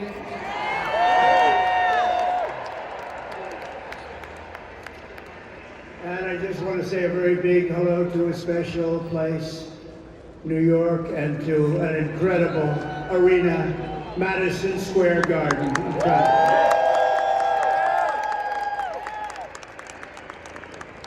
And then we have all of the people that could fill it up 10 times. You take a look at outside what's going on over there.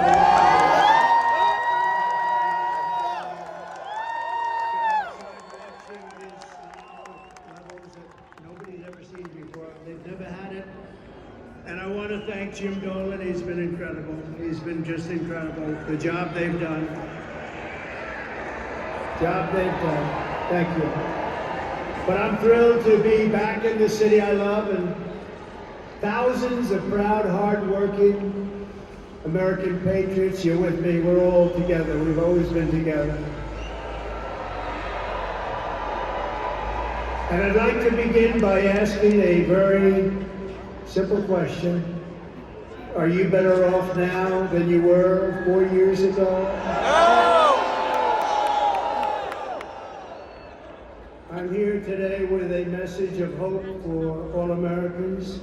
With your vote in this election, I will end inflation. I will stop the invasion of criminals coming into our country.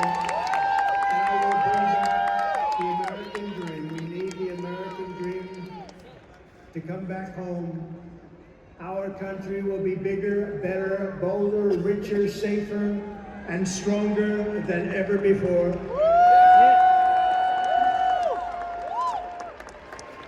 This election is a choice between whether we will have 4 more years of gross incompetence and failure, or whether we will begin the 4 greatest years in the history of our country. We will achieve success that no one can imagine. We will have the strongest economy, the most secure borders, the safest cities, the most powerful military, the best trade deals, and we will dominate the frontiers of science, medicine, business, technology, and space. And I'm asking you to be excited about the future of our country again. I'm asking you to dream big again. We're going to dream big again. We haven't been dreaming big at all. This will be America's new golden age. It's going to happen quickly, too, very quickly. Every problem facing us can be solved, but now the fate of our nation is in your hands. Next Tuesday, you have to stand up and you have to tell Kamala Harris that you've done a terrible job. That crooked Joe Biden has done a terrible job. You've destroyed our country. We're not going to take it anymore. Yes. Kamala, you're fired.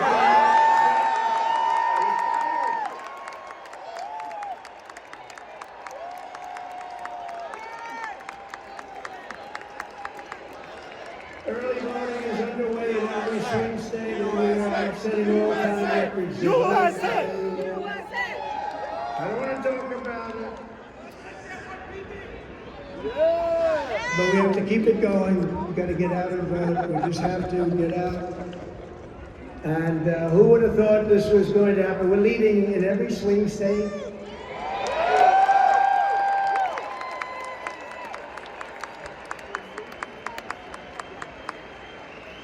But it doesn't mean a thing. It only means how are we doing at the end. So if we have 9 days from now, we're going to defeat Kamala Harris, and we're going to win back the beautiful White House. And we're going to make America great again, and it's going to happen fast.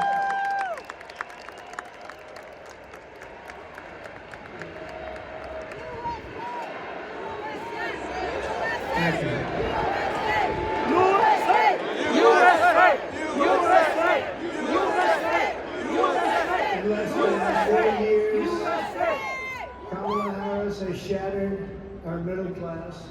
She cast the deciding votes that launched the worst inflation in the history of our country. She cost the typical American family over $3,000 in a short period, but over $30,000 over the last 3 years. She killed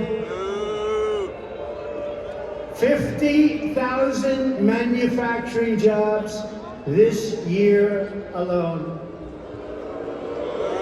Now Kamala wants to raise the typical family taxes by nearly $3,000 a year and impose a 33% tax hike on all domestic production. If Kamala Harris gets 4 more years, our economy can never recover. If I win, we will quickly build the greatest economy in the history of the world.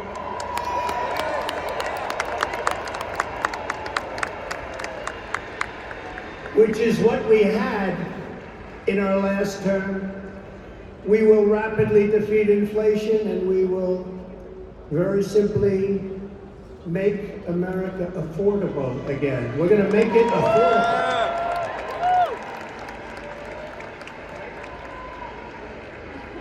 I will massively cut taxes for workers and small businesses, and we will have no tax on tips.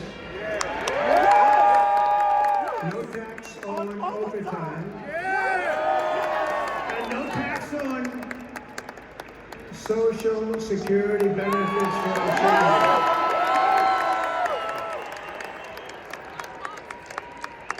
And I'm announcing a new policy today that I will support a tax credit for family caregivers who take care of a parent or a loved one. It's about time that they were recognized. They add so much to our country and are never spoken of, ever, but they're going to be spoken of now. Thank you all very much.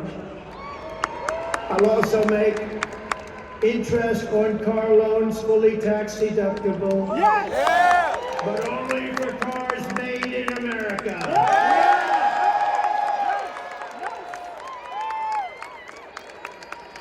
Have to be made in America. Yeah! And we will achieve energy independence. Yes! And we will do something. We want it so badly. We're going to do something. You know what we're going to do? Front row Joes. You know, I got front row Joes here. I got the ladies from North Carolina, number 249. This is the 200, and they look so beautiful. Yes! We have a lot of people, they follow us, but we're going to do something. The ladies can tell you what we're going to do. We're going to drill. Baby drill. And I will terminate the Green New Scam, and we'll cut your energy prices in half, 50%, within 1 year from January 20th. Is the fake news hearing that? Whoa!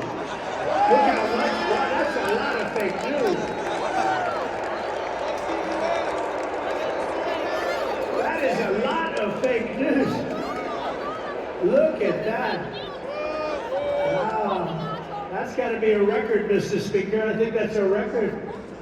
That is a lot of fakers back there. To bring back millions of jobs, we will give our companies the lowest taxes, the lowest energy costs, the lowest regulatory burdens, and free access to the best and biggest market on the planet. Remember this, if we keep going like this, we won't have the biggest and the best. We won't have a market, we won't have a country. But only for those who make their product here in the USA and hire American workers for the job. And if these companies don't make their products here, then they will pay a very stiff tariff when they send their products into the United States for the privilege of competing with our workers and our now protected companies. We're going to protect our companies. They're not leaving anymore. Yes. They're not leaving anymore. Yes. We're also going to pass the Trump Reciprocal Trade Act, meaning if China or any other country charges us 100 or 200% tax or tariff, we will then charge them a 100 or 200% tax or tariff for the knife for knife. And I will never apologize for defending America. I will protect our workers, I will protect our jobs, I will protect our borders, I will protect our great families, and I will protect the birthright of our children to live in the richest and most powerful nation on the face of the earth.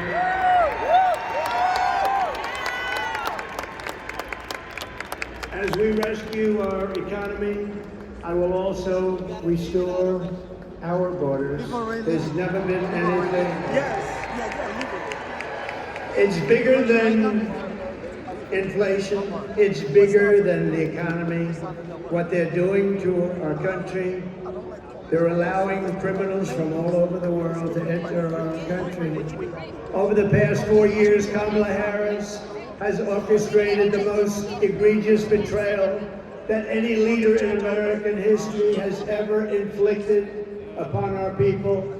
She has violated her oath, eradicated our sovereign border, and unleashed an army of migrant gangs who are waging a campaign of violence and terror against our citizens. There has never been anything like it anywhere in the world for any country. Kamala has imported criminal migrants from prisons and jails, insane asylums and mental institutions from all around the world, from Venezuela to the Congo. A lot of people are coming from the Congo prisons. They're coming from all over the world. Over the last month, 181 countries violated our laws. And she has resettled them into your communities to prey upon innocent American citizens. But the day I take the oath of office, the migrant invasion of our country ends and the restoration of our country begins.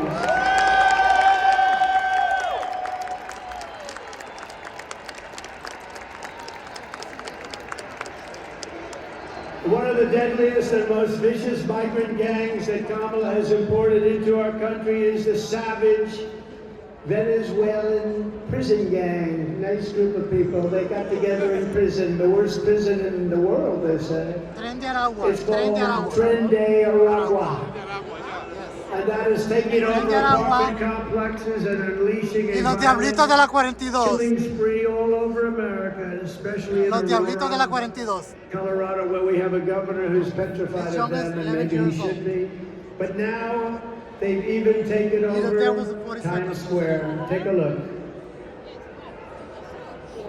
Deadly consequences. Border crisis. Record-high crossings are putting a strain on cities across America. It is a full-blown invasion. Armed Venezuelan gang members storming an apartment complex in Aurora, Colorado. When people talk about crime, this is what they're talking about. San Antonio, Texas, just one of the latest cities to have apartment complexes taken over by members of the Venezuelan gang. Biden and Harris have created a program to bring them in on a humanitarian parole. I am in favor of saying that we're not going to treat people who are undocumented.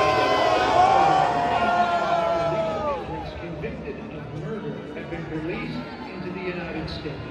We know daughter Kayla Hamilton was murdered in her own room. Kayla's murderer was apprehended by Border Patrol crossing illegally into the U.S. Kayla's murderer had been released into the United States.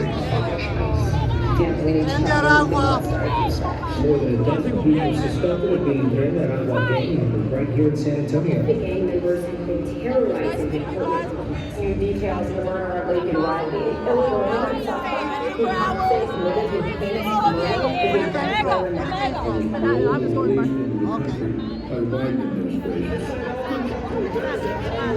Two investigators say are in the country illegally from Venezuela on charge of capital murder and the death of Jocelyn Monroy.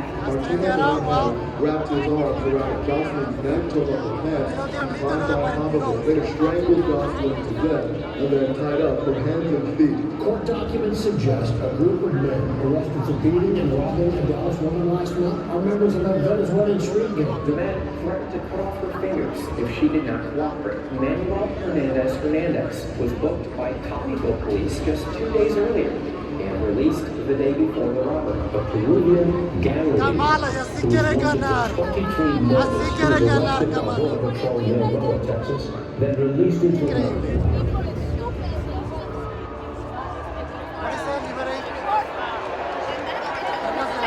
That's who we're allowing into our country.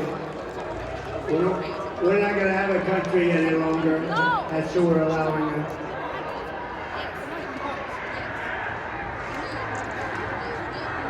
You're leaving us? See you.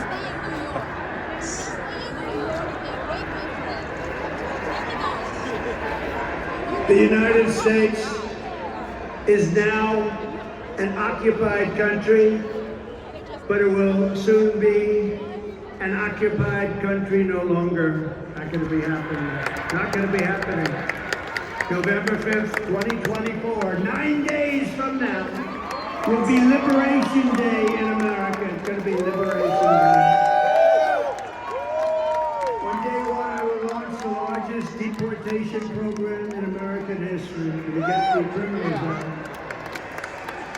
I will rescue every city and town that has been invaded and conquered, and we will put these vicious and bloodthirsty criminals in jail. We're going to kick them the hell out of our country as fast as possible. And to expedite removals of Tren de Aragua and other savage gangs like MS-13, which is equally vicious, I will invoke the Alien Enemies Act of 1798. Think of that. That's how far back. That's when they had law and order. They had some tough ones. Think of the Alien Enemies Act of 1798. You hear that, Mr. Speaker? Get ready. To target and dismantle every migrant criminal network operating on American soil. And there are lots of them. We don't have the same country anymore, you know that. And you know, when you look at the polls and they say about the economy and they have all these different things, the worst nightmare that we're facing is what they've done to us on our borders. We had the safest border in the world. In fact, there's a chart, which I hope they have, because I didn't tell them I wanted it, but there's a chart that I love very much because I wouldn't be here without it.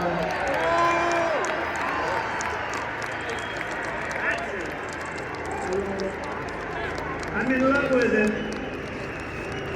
I love that chart. Even if it had bad numbers, I would have loved that chart, but it doesn't. It has great numbers, and if you look at the arrow on the bottom, you'll see that was the day I left office. That was the lowest illegal immigration that we've ever had in recorded history, the recorded history of our country. And then look at it. It was like an Elon Musk rocket ship. Look at what happens. Look at what happened after that. And if they come back into our country, it's an automatic 10 years in jail with no possibility of parole. And I'm hereby calling for the death penalty for any migrant that kills an American citizen.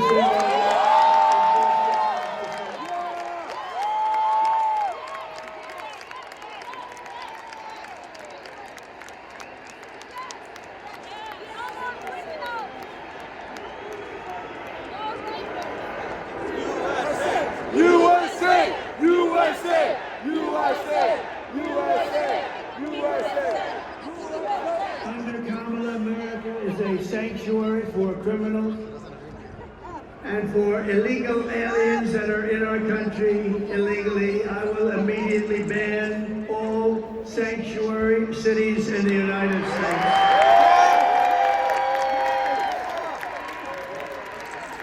Kamala's gross incompetence disqualifies her from being President of the United States of America. She is grossly incompetent. All you have to do is look at her interviews, look at what she did the other night on fake news, CNN, just think she couldn't answer a question. She's unfit for office. Everyone knows it. No one respects her. No one trusts her. No one takes her seriously. Everyone knows she is a very low IQ individual.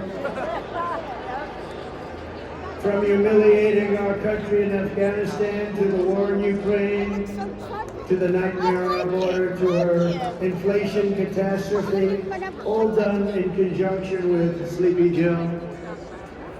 But he was largely sleeping, wasn't he? After 4 o'clock, time to go to bed. To his and her egregious hurricane response, the worst response in North Carolina and other states since Katrina, but I think it was even worse than Katrina. They haven't even responded in North Carolina. They haven't even responded. There's nobody. They don't see any FEMA. You know why? They spent their money on bringing in illegal migrants, so they didn't have money for Georgia and North Carolina and Alabama and Tennessee and Florida and South Carolina. They didn't have any money for them. They spent all of their money on bringing in illegal immigrants and flying them in by beautiful jet planes. They flew in. We just found out about a year and a half ago. Remember, we said, what's going on those planes? A lot of planes going over there. What are they? They would fly them into the middle of our country, our beautiful, beautiful country. And you know what happened? You take a look at Springfield, Ohio. Look at this. Eat the cats, eat the Look dogs. at where 30,000 illegal migrants were put into a town of 50,000 Some rappers, people. some people make music out of that. No place can withstand that. Or take a look at Aurora in Colorado. Colorado is going to vote for us. You know why? Typically, they go a little bit the other way. Of course, with their voting system, I'm not so sure about that. But you know why? Because they tried to throw the leading candidate of both parties, meaning me. I was leading both parties off the ballot, and the people of Colorado, including Democrats, are very angry about it. They are a threat to democracy, to use their term.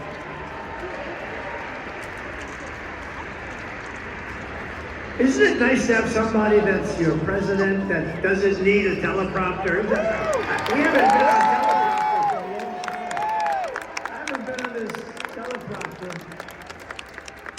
No, it is nice. You saw the other day where Kamala got a little stuck on the teleprompter, went a little bad, it stopped her. You have to be, you know, if you're a politician, you have to be able to handle that.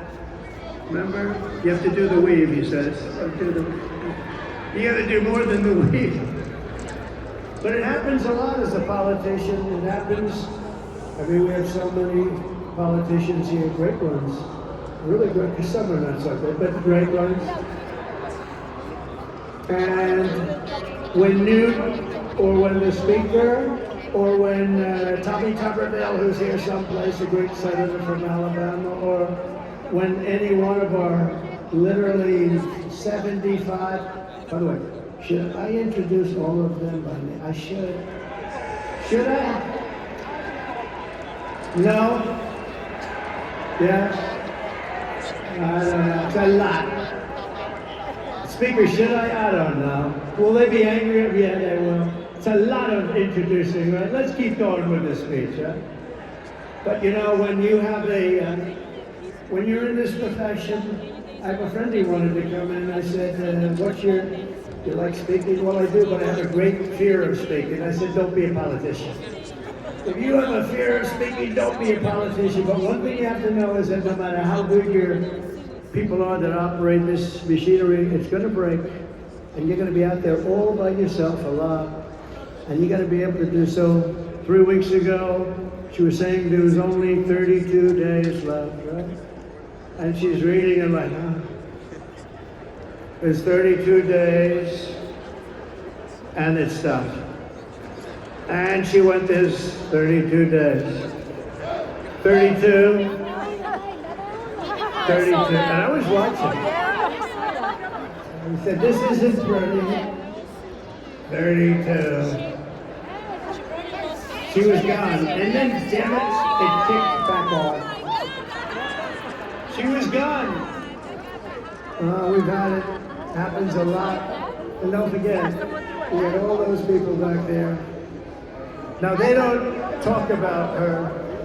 But if that ever happened, it happens all the time. I was campaigning in Ohio for a Bernie Moreno is doing a good job. I think he's maybe going to win in Ohio. The problem he's got his opponent, Brown, Sherrod Brown.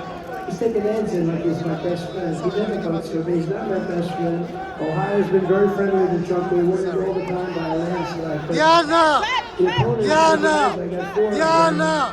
I think we have Diana! Diana! Diana! Diana! Diana! Diana! And they're Democrats. Their friends going up. Did they switch to the Republican Party? Diana! You gotta find him! Marino, I was in Ohio to try and get him over the initial primary hump. And it was 40 Bye, Diana! mile-an-hour winds, and these suckers were blowing like... You ever try reading a helicopter where it's moving about 2 feet in each? Diana. But I didn't have to worry about that because even worse, they ended up blowing off the stage a lot of it. So I'm now in the first sentence, and I got 28,000 people and millions of people watching on television. I got no television. And did I do a good job, Mr. Speaker? And he won. And he won, huh? Thank you, man. And he won. And so you're up there all alone. We don't go 32, 32, 32.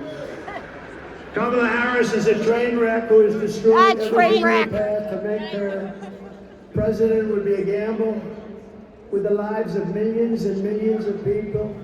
She would get us into World War III. We're very close to World War III. If you don't have a smart president, if you don't have a president that gets it, Kamala Harris is a pig. that is respected by the other side, and they did respect us 4 years ago, they really respected us. Iran was broke, they had no money.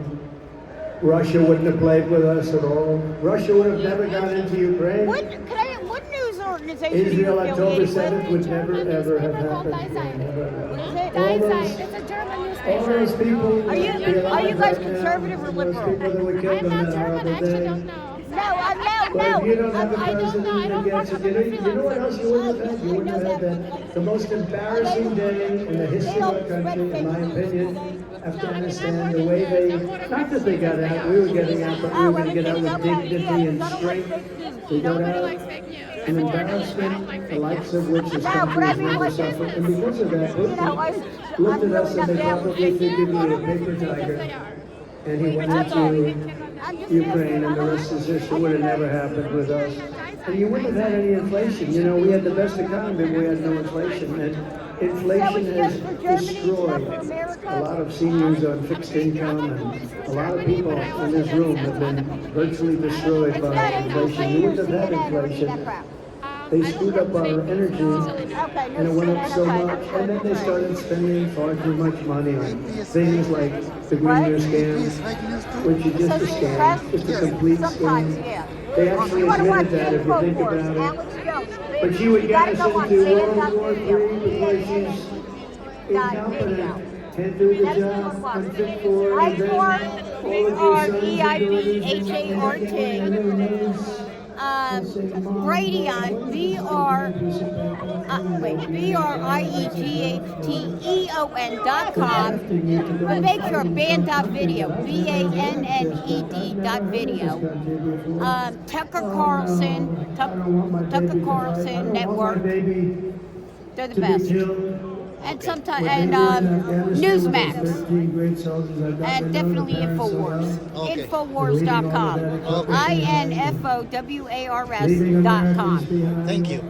You're welcome. And many, many people with no legs and no arms, all because of incompetent people. But we don't want your sons and daughters to get a little draft notice and you have to explain to them what it means. We're tired of fighting. I'm the only president in the last 84 years that didn't start a war. Remember Crooked Hillary?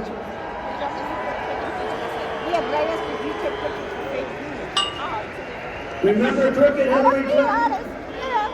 Crooked Hillary, oh, she was a beauty. I don't like fake news. During one of our many debates, she said, look at him, listen to him. He's going to start a war. Listen to his rhetoric. He's going to start a war. I said, no, no, no. My rhetoric is going to keep us out of wars. And that's what happened. 82 years. Other than I finished off ISIS, but that was already started. We had stupid generals like Milley and Madison, weak, stupid people. But fear not, we have great generals, just not the ones that you see on television all the time. And we wiped them out very quickly. It was going to take 5 years. Madison said it would take 5 years, and I'm not sure we can do it. It took us like 4 weeks. We have great generals. We have the greatest military in the world. Just a lot of people don't know that. And everybody knows it, but you know, I saw the other day a report that they issued that if we end up in a war with China, we cannot win, we're not strong enough. So I said to myself, assuming that's true, how stupid are you to put out a report like that? How stupid. Why would you put out a report? They'll say, oh, Trump is not truthful. No, I'm smart. You don't put out reports like that. And it's not true. We would kick their ass. It's not true.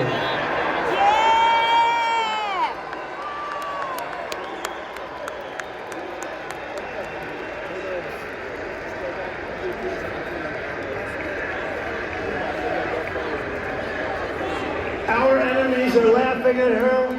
They want her to win so badly. They don't want Trump. They don't want Trump. I've made this position a very dangerous one because of that. It's a very dangerous. You know, if you drive a race car, you have 1/10 of 1% chance of dying. If you ride the bulls, I think the bulls are pretty nasty, right? The what? You have about the same 1/10 of 1% of dying. If you become president of the United States, you got a hell of a shot at dying. I never knew that when I ran. I never thought about it, but here we are. Here we are. And I'm okay with it, and I would rather be here than any place in the world. New York for Trump! New York with Trump! New York for Trump! It's called a very dangerous profession. But if we win, our enemies won't be laughing anymore. They're not going to be laughing. And you know what? The truth is, I got along with all of them. I got along with Putin. Ukraine was the apple of his eye, but I said, Vladimir, don't go in. Remember, I ended the pipeline in Europe. I ended the pipeline in Europe, and then when Biden came in, he approved it. But he ended the Keystone pipeline, the one in America. So he got it a little mixed up, didn't he, huh? Nord Stream 2, I said, we're ending Nord Stream 2. Everybody said, what is Nord Stream 2? I said, that's the massive Russian pipeline where they're going to make their fortune, where they're going to Germany and all countries in Europe. So I said, you mean we're fighting to help them with NATO and spending all of that money, and they're paying the person and the group that we're fighting billions of dollars a month? What the hell are we doing? I ended it. It was dead. And Biden came along and he approved it. Weak. Look, 30 years ago he was not considered smart either, so now he's really not smart. If we win, America will be respected, and even if it's necessary, feared again. It's not the worst word. On issue after issue, Kamala broke it, but I will fix it. We're going to fix it. But we're just not running against Kamala. I think a lot of our politicians here tonight know this. She means nothing. She's purely a vessel, that's all she is. When you see her up there talking about the grass on my front lawn, I grew up in a middle-class neighborhood and I had grass on my front lawn. Yeah, but we're asking, what would you do to fix the country? And why didn't you do it yet? Almost 4 years. Why didn't you do this stuff? Now she's, she's becoming more MAGA than those politicians I just told you about from the different states. She can't put two sentences together. She's just like, she's really just like, in many ways, crooked Joe Biden. And she never said to us, she never told us that Joe was not functioning properly. She should have. We're talking about the life of the most important country in the world. We need very smart people. We're running against something far bigger than Joe or Kama, and far more powerful than them, which is a massive, vicious, crooked, radical left machine that runs today's Democrat Party. They're just vessels. In fact, they're perfect vessels because they'll never give them a hard time. They'll do whatever they want. I know many of them. It's just this amorphous group of people. But they're smart and they're vicious. And we have to defeat them. And when I say the enemy from within, the other side goes crazy. Becomes a cell. Oh, how can he say? They've done very bad things to this country. They are indeed the enemy from within. But this is who we're fighting. These are the people who are doing such harm to our country with their open border policies, record-setting inflation, Green New Scam, and everything else that they're doing. But we're not going to let it happen any longer. We're going to have the biggest victory in the history of our country on November 5th. It's going to be the biggest victory in history.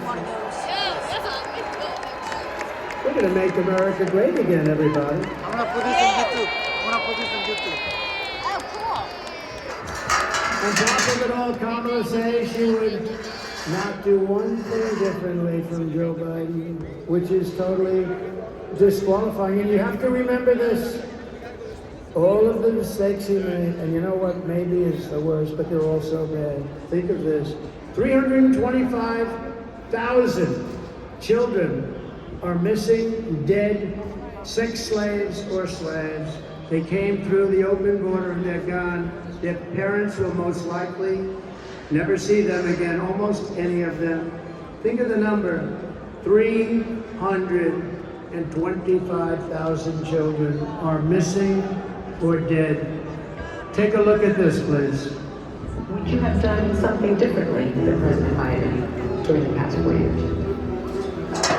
There is not a thing that comes to mind. I stood there on the tarmac watching you trying to watch. The chaotic and deadly U.S. evacuations in Afghanistan stunned Americans and the world and cost the lives of 13 U.S. soldiers. Would you have done something differently? There is not a thing that comes to mind. More than 13,000 illegal immigrants convicted of murder have been caught at the border and then released into the United States. Afghan national is in custody today after being accused of blocking the election and terrorist attacks. The suspect entered the U.S. on a special immigrant visa. Affecting the details of the murder of Georgia nursing student Lacey Myers. This illegal immigrant suspect, who cops say committed the heinous murder, is a Venezuelan national who crossed the unsecured southern border back in 2022. Two men investigators say are in the country illegally from Venezuela on charge of capital murder and the death of Jocelyn Navarro. A fifth illegal immigrant accused of attacking two New York City police officers over the weekend showed no remorse or regret. Would you have done something differently? There is not a thing that comes to mind.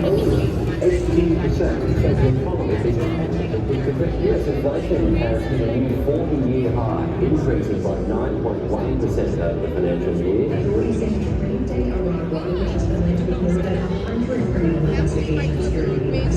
Has now been operating its criminal enterprise in apartment complexes. Read the last person on the screen today.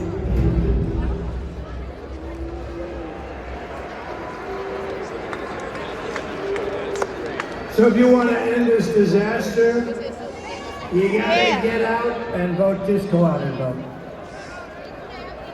You gotta get out. We have to put it away. We're close. We're so close. You know, usually the Republicans are losing in the first week of the early voting. And we did something that has not been done. I don't think, Speaker, it's been done yet, but it's been done for us. We're leading every unit of the country. We're usually coming from behind. Because Republicans like to vote on a thing called Election Day. You know, in the old days we had election days. Today we have election periods. They go on forever. And last time they went beyond and start early, start late, do whatever the hell they want. You know, we got more votes in 2020 than any sitting president in history by millions. And we did great, obviously, in 2016. We won, but we did much better in 2020. But everything, nothing compares to what's happening. I mean, you have tens of thousands of people standing outside watching us on a television, and we love you out there. We love you.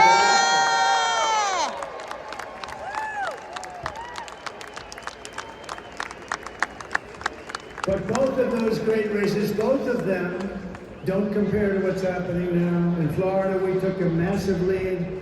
And all of these places, I mean, there's something happening that's you're really uploading good. it now? There's something happening that's really good, but let's close is it that a out. charger? Pretend you're 1 point down. Would everybody that's cool. pretend? Let me just do a poll. Do they work? Who has already voted? Oh, they do? But to me, this is the best Who part of is influencing. going to vote? yeah. When I went to the Bronx, I recorded that for video. That's what I like. I got That about would be better than the other way. If you've already Nice. Oh, you voted. did that 2000? So I'd say 16, 17, maybe 20%, and we're leading. And most of you haven't voted, but you promise you're going to vote? Everybody promise? There's a lot of people in here. Well, the beauty is that, you know, a Republican likes to vote late, and they like to vote and make sure their vote's in the box, right? They want to vote. They just feel better about it. And so we had What? a lot of people voting, but really, that's the same. Yeah. I do it at every event. I say, who's voted? The last 3 events. Last night I was at Penn State, a great place. I actually met, this is an amazing thing, National Championship Wrestling Team. They won Penn State won the national championship, but listen to this, 11 out of the last 13 years, even Jim Jordan would be impressed by that. You know, Jim Jordan was a great guy. He's a great wrestler, all-American wrestler, Jim. You can see it by the way he is. Not afraid of anything, right? And I looked at those guys and they're rough as hell. I said, you may be the only people that can take trendy Uruguay in a fight. And I've only been easy for them. They're tough people. But it was great to meet that team, and there's great champions, amazing, really great champions. And we were packed at Penn State. We were packed. No matter where we go, we're packed. No matter where we go, because there's something happening. And the something happening is they want to take back their country. People want to take back their country. You love the country. I love the country. We want to take it back. I could be right now on the most beautiful beach in the world. I could be at Turnberry in Scotland. I own it. I could be anywhere. I got that greatest. I don't have to be here, but I would much rather be at Madison Square Garden with you.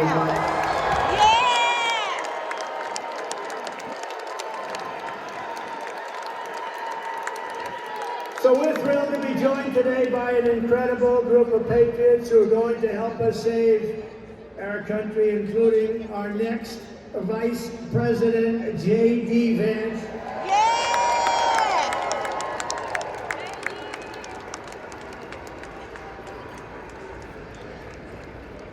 And a man who was so incredible. Last week I watched that rocket ship come down. I've never seen it. I told this story last night. I was on the phone with a very, very important person. And I'm talking to him and I'm watching the television while I'm talking to this guy. He's boring as hell. And I said, wait a minute, wait a minute. I'm looking at the screen and I see this rocket pouring the fire, the flames, it's all over the place. It was white a week ago and now it's pitch black from the burning coming down at 10,000 miles an hour. It's coming down and I love it here. You know what he was doing for the last week? Campaigning in Pennsylvania. Yeah! He's a sweetheart, too. So I'm talking to this guy, very important guy, big guy, and I have the television screen on, and there's rockets coming down. I said, you know, it's pure, beautiful white when I left, but it's burned from the fire and the flame, and it is, and now I see it coming down like this. And it's like 20 stories tall or something. It's massive. And it's coming down. I say to the guy, hey, do me a favor, will you hold on? Just hold on. I'll talk to you. This is like one of the most important people. I'm watching. He said, just hold on. I put the phone down. By the way, I never picked it up again. You know what these people are going to say? He's cognitively impaired. Oh, you don't think so? They're the worst. They are the worst. So I put it down, and I'm watching this rocket, and I see the engines. I said, oh, it's going to go. Because it was looking right next to the gantry. I guess they call it the gantry, whatever the hell they call it. The launching pad.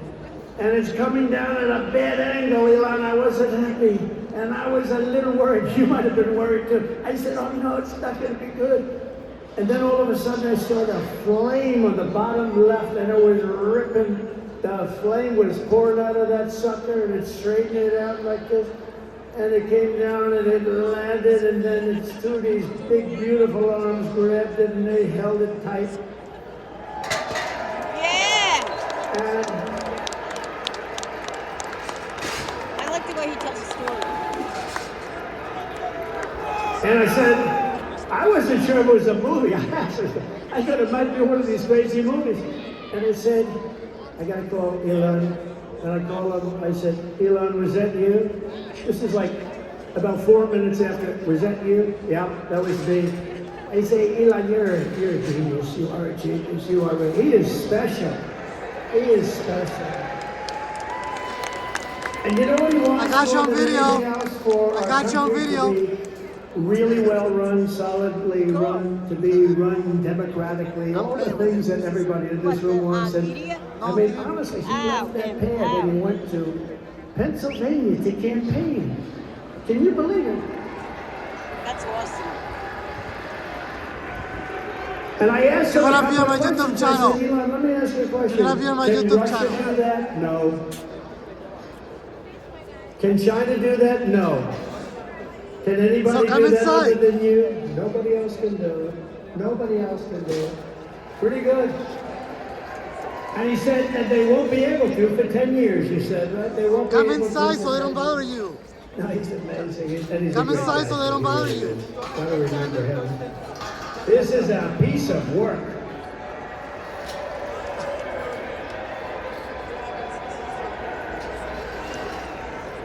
You know, we had a black hat, right? You saw him with a black hat at Butler. He was there. It was beautiful. We had 101,000 people celebrating a great firefighter, a great guy, Corey. And Elon got up, and I didn't even know we made a black hat. I've never seen anybody wear it. I see the red hats all over the place, the white hats. I see all different, but I never saw black. But he liked the black. It was different. It's a black hat with black letters, okay? It's called Understated. And I said, you like that hat? He said, I love that hat. I call it Dark MAGA. But you know that after that evening, that became our #1 best-selling hat. All I have to do is put something on him now, you guys. And thank you very much. Thank you very much. Great. Thank you. And we also have somebody that is great, and look, we're not going to let him go too crazy on with the oil and gas stuff. Because Robert F. Kennedy cares more about human beings and health and the environment than anybody. And he's going to be absolute. Having him is such a great honor. I've been friends of his for a long time. And I'm going to let him go wild on health. I'm going to let him go wild on the food. I'm going to let him go wild on medicines. The only thing I don't think I'm going to let him even get near is the liquid gold that we have under our feet. I don't know, Elon, he might not like liquid gold. It's oil and gas, sometimes referred to as oil and gas. JD, I think we're going to have to keep him away from the oil and gas. What do you think, Howard? Yes? But where is Robert? He's around. He gave a beautiful speech. He's a great guy. He truly cares. I mean, he truly cares about this, and it's an honor. And we're also pleased to be joined by my beautiful wife. She's got the #1 best-selling book in the whole universe, New York Times. Yeah. Where are you from? Honduras. #1 best-selling. Go out and buy one of her. You think so? Where do You know live what? now? I was nervous when I read it. I said, I You just wonder staying here? if she said some bad stuff about me. I was very nervous. But she's great. Congratulations on that. That's a big deal. Yeah. #1 in the New York Times list. Now, if she's number one and her name is Trump on the New York Times list, that book definitely was number one, I guarantee you that. Thank you, Eddie Gray. And we have a fabulous, brilliant woman, top student at Yale Law School. They were both top students. They're going to have very smart kids. If you believe in that, I believe in it strongly. I'd like to have their children because they are going to be smart. Yale Law School, top of the class, both of them. Usha Vance, thank you, Usha, for being here. Thank you. Thank you very much. We did two beautiful children. And my children here, Don and Eric and Tiffany, and along with Lara, Kimberly and Michael, we have great people. We have Barron home, he's watching. That Barron is watching. He's the king of the internet. He's the king of the internet. Oh. Who was that? That's very nice. My sister Elizabeth is here. She's great. I don't know where she is, but she's great. And we love her. And Speaker Mike Johnson is here, and he's doing a great job. It's not easy when you have a majority of three. But he's done a great job, and he's going to continue to do a great job, and we like that he's a terrific person. I want to just totally decapitate a fake reporter on NBC, Meet the Fake Press. Yeah, but it was stolen though. What he did to her was, I think that probably should never be the same. Nobody would know. Look at him, such a nice looking guy, just that little beautiful face with the glasses. Got the little glasses. Everyone said, oh, he's so nice. He's such a nice person. He's not a nice person. He's not nice at all, right, Matt? But great job. We think he's great. And he's going to be around for a long time, I predict. We have a senator here who I love, Senator Tommy Tuberville. And he's from a great place, Alabama. I love Alabama. I'm up in Alabama by 49 points. 49 points. We're up by a lot in a lot of different places, but it's a great place, and thank you, Tommy. And all of our other great congressmen. We have so many if I ever named them. We're going to be up here a long time. So they're going to be angry. They won't speak to me for probably a month or so, but it'll calm down after that. Right, Matt Gates? It'll calm down. It'll calm down. But we have great, great people. Wait, what? And they're really doing a job, and we're going to turn this country around. You know, with me, we got to get the congressmen elected, and we got to get the senators elected, because we can take the Senate pretty easily. And I think with our little secret, we're going to do really well with the House, right? Our little secret is having a big impact. He and I have a secret. We'll tell you what it is when the race is over. I also want to thank Jim Dolan and everyone at Madison Square Garden for an unbelievable, this is unbelievable. I've watched the Knicks and Rangers here, and what a location.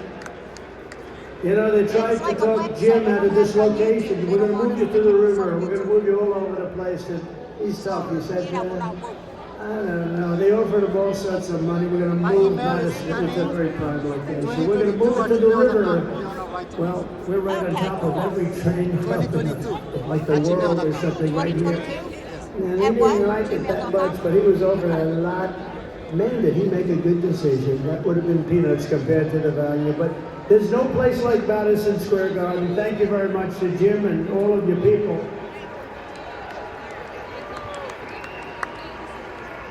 But here are the facts. Kamala Harris is a radical left Marxist, rated even worse than crazy Bernie Sanders or Pocahontas.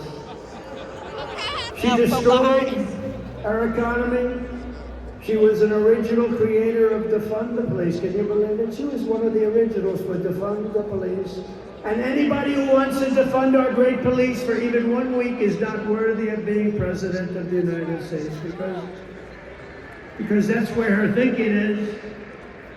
Kamala vowed to abolish ICE. You know, those tough people you've been looking up at the screen? They're the ones that get them out of our country. I know a lot of people right in these rooms. They're very tough. They don't want any part of it. They got to go in there, fist a-blazing to move them. You know, we had a case in Long Island where MS-13, one of the other really bad gangs, killed 2 young girls, 16 years old, walking to school. They didn't shoot them, they knifed them and they cut them into little pieces because it was so painful. Perfect, young, beautiful girls were cut up into little pieces by knives. MS-13, they're animals. And you know who took care of it for us? ICE. ICE had no problem. Kamala wants to defund ICE. We're not defunding ICE, right? You're not defunding ICE. We're not even going to think about it. She's never going to get the chance. There's no way she becomes president. There's no way. Radical left lunatic who destroyed. She destroyed San Francisco. She destroyed, along with Gavin Newsom, the governor, who's the worst, one of the worst governors in the country. They destroyed California. And she's not going to get a chance to destroy our country any further. We're going to get it back fast. She wants to ban fracking, and as California Attorney General, she redefined child sex trafficking, assault with a deadly weapon, and rape of an unconscious person as a totally non-violent crime. She pledged to confiscate your guns. Is there anybody in the room that would like to give up their gun to? Hell no. I had a feeling you might say that. And endorsed a total ban on handgun ownership. I don't think that's good. She's a psycho. When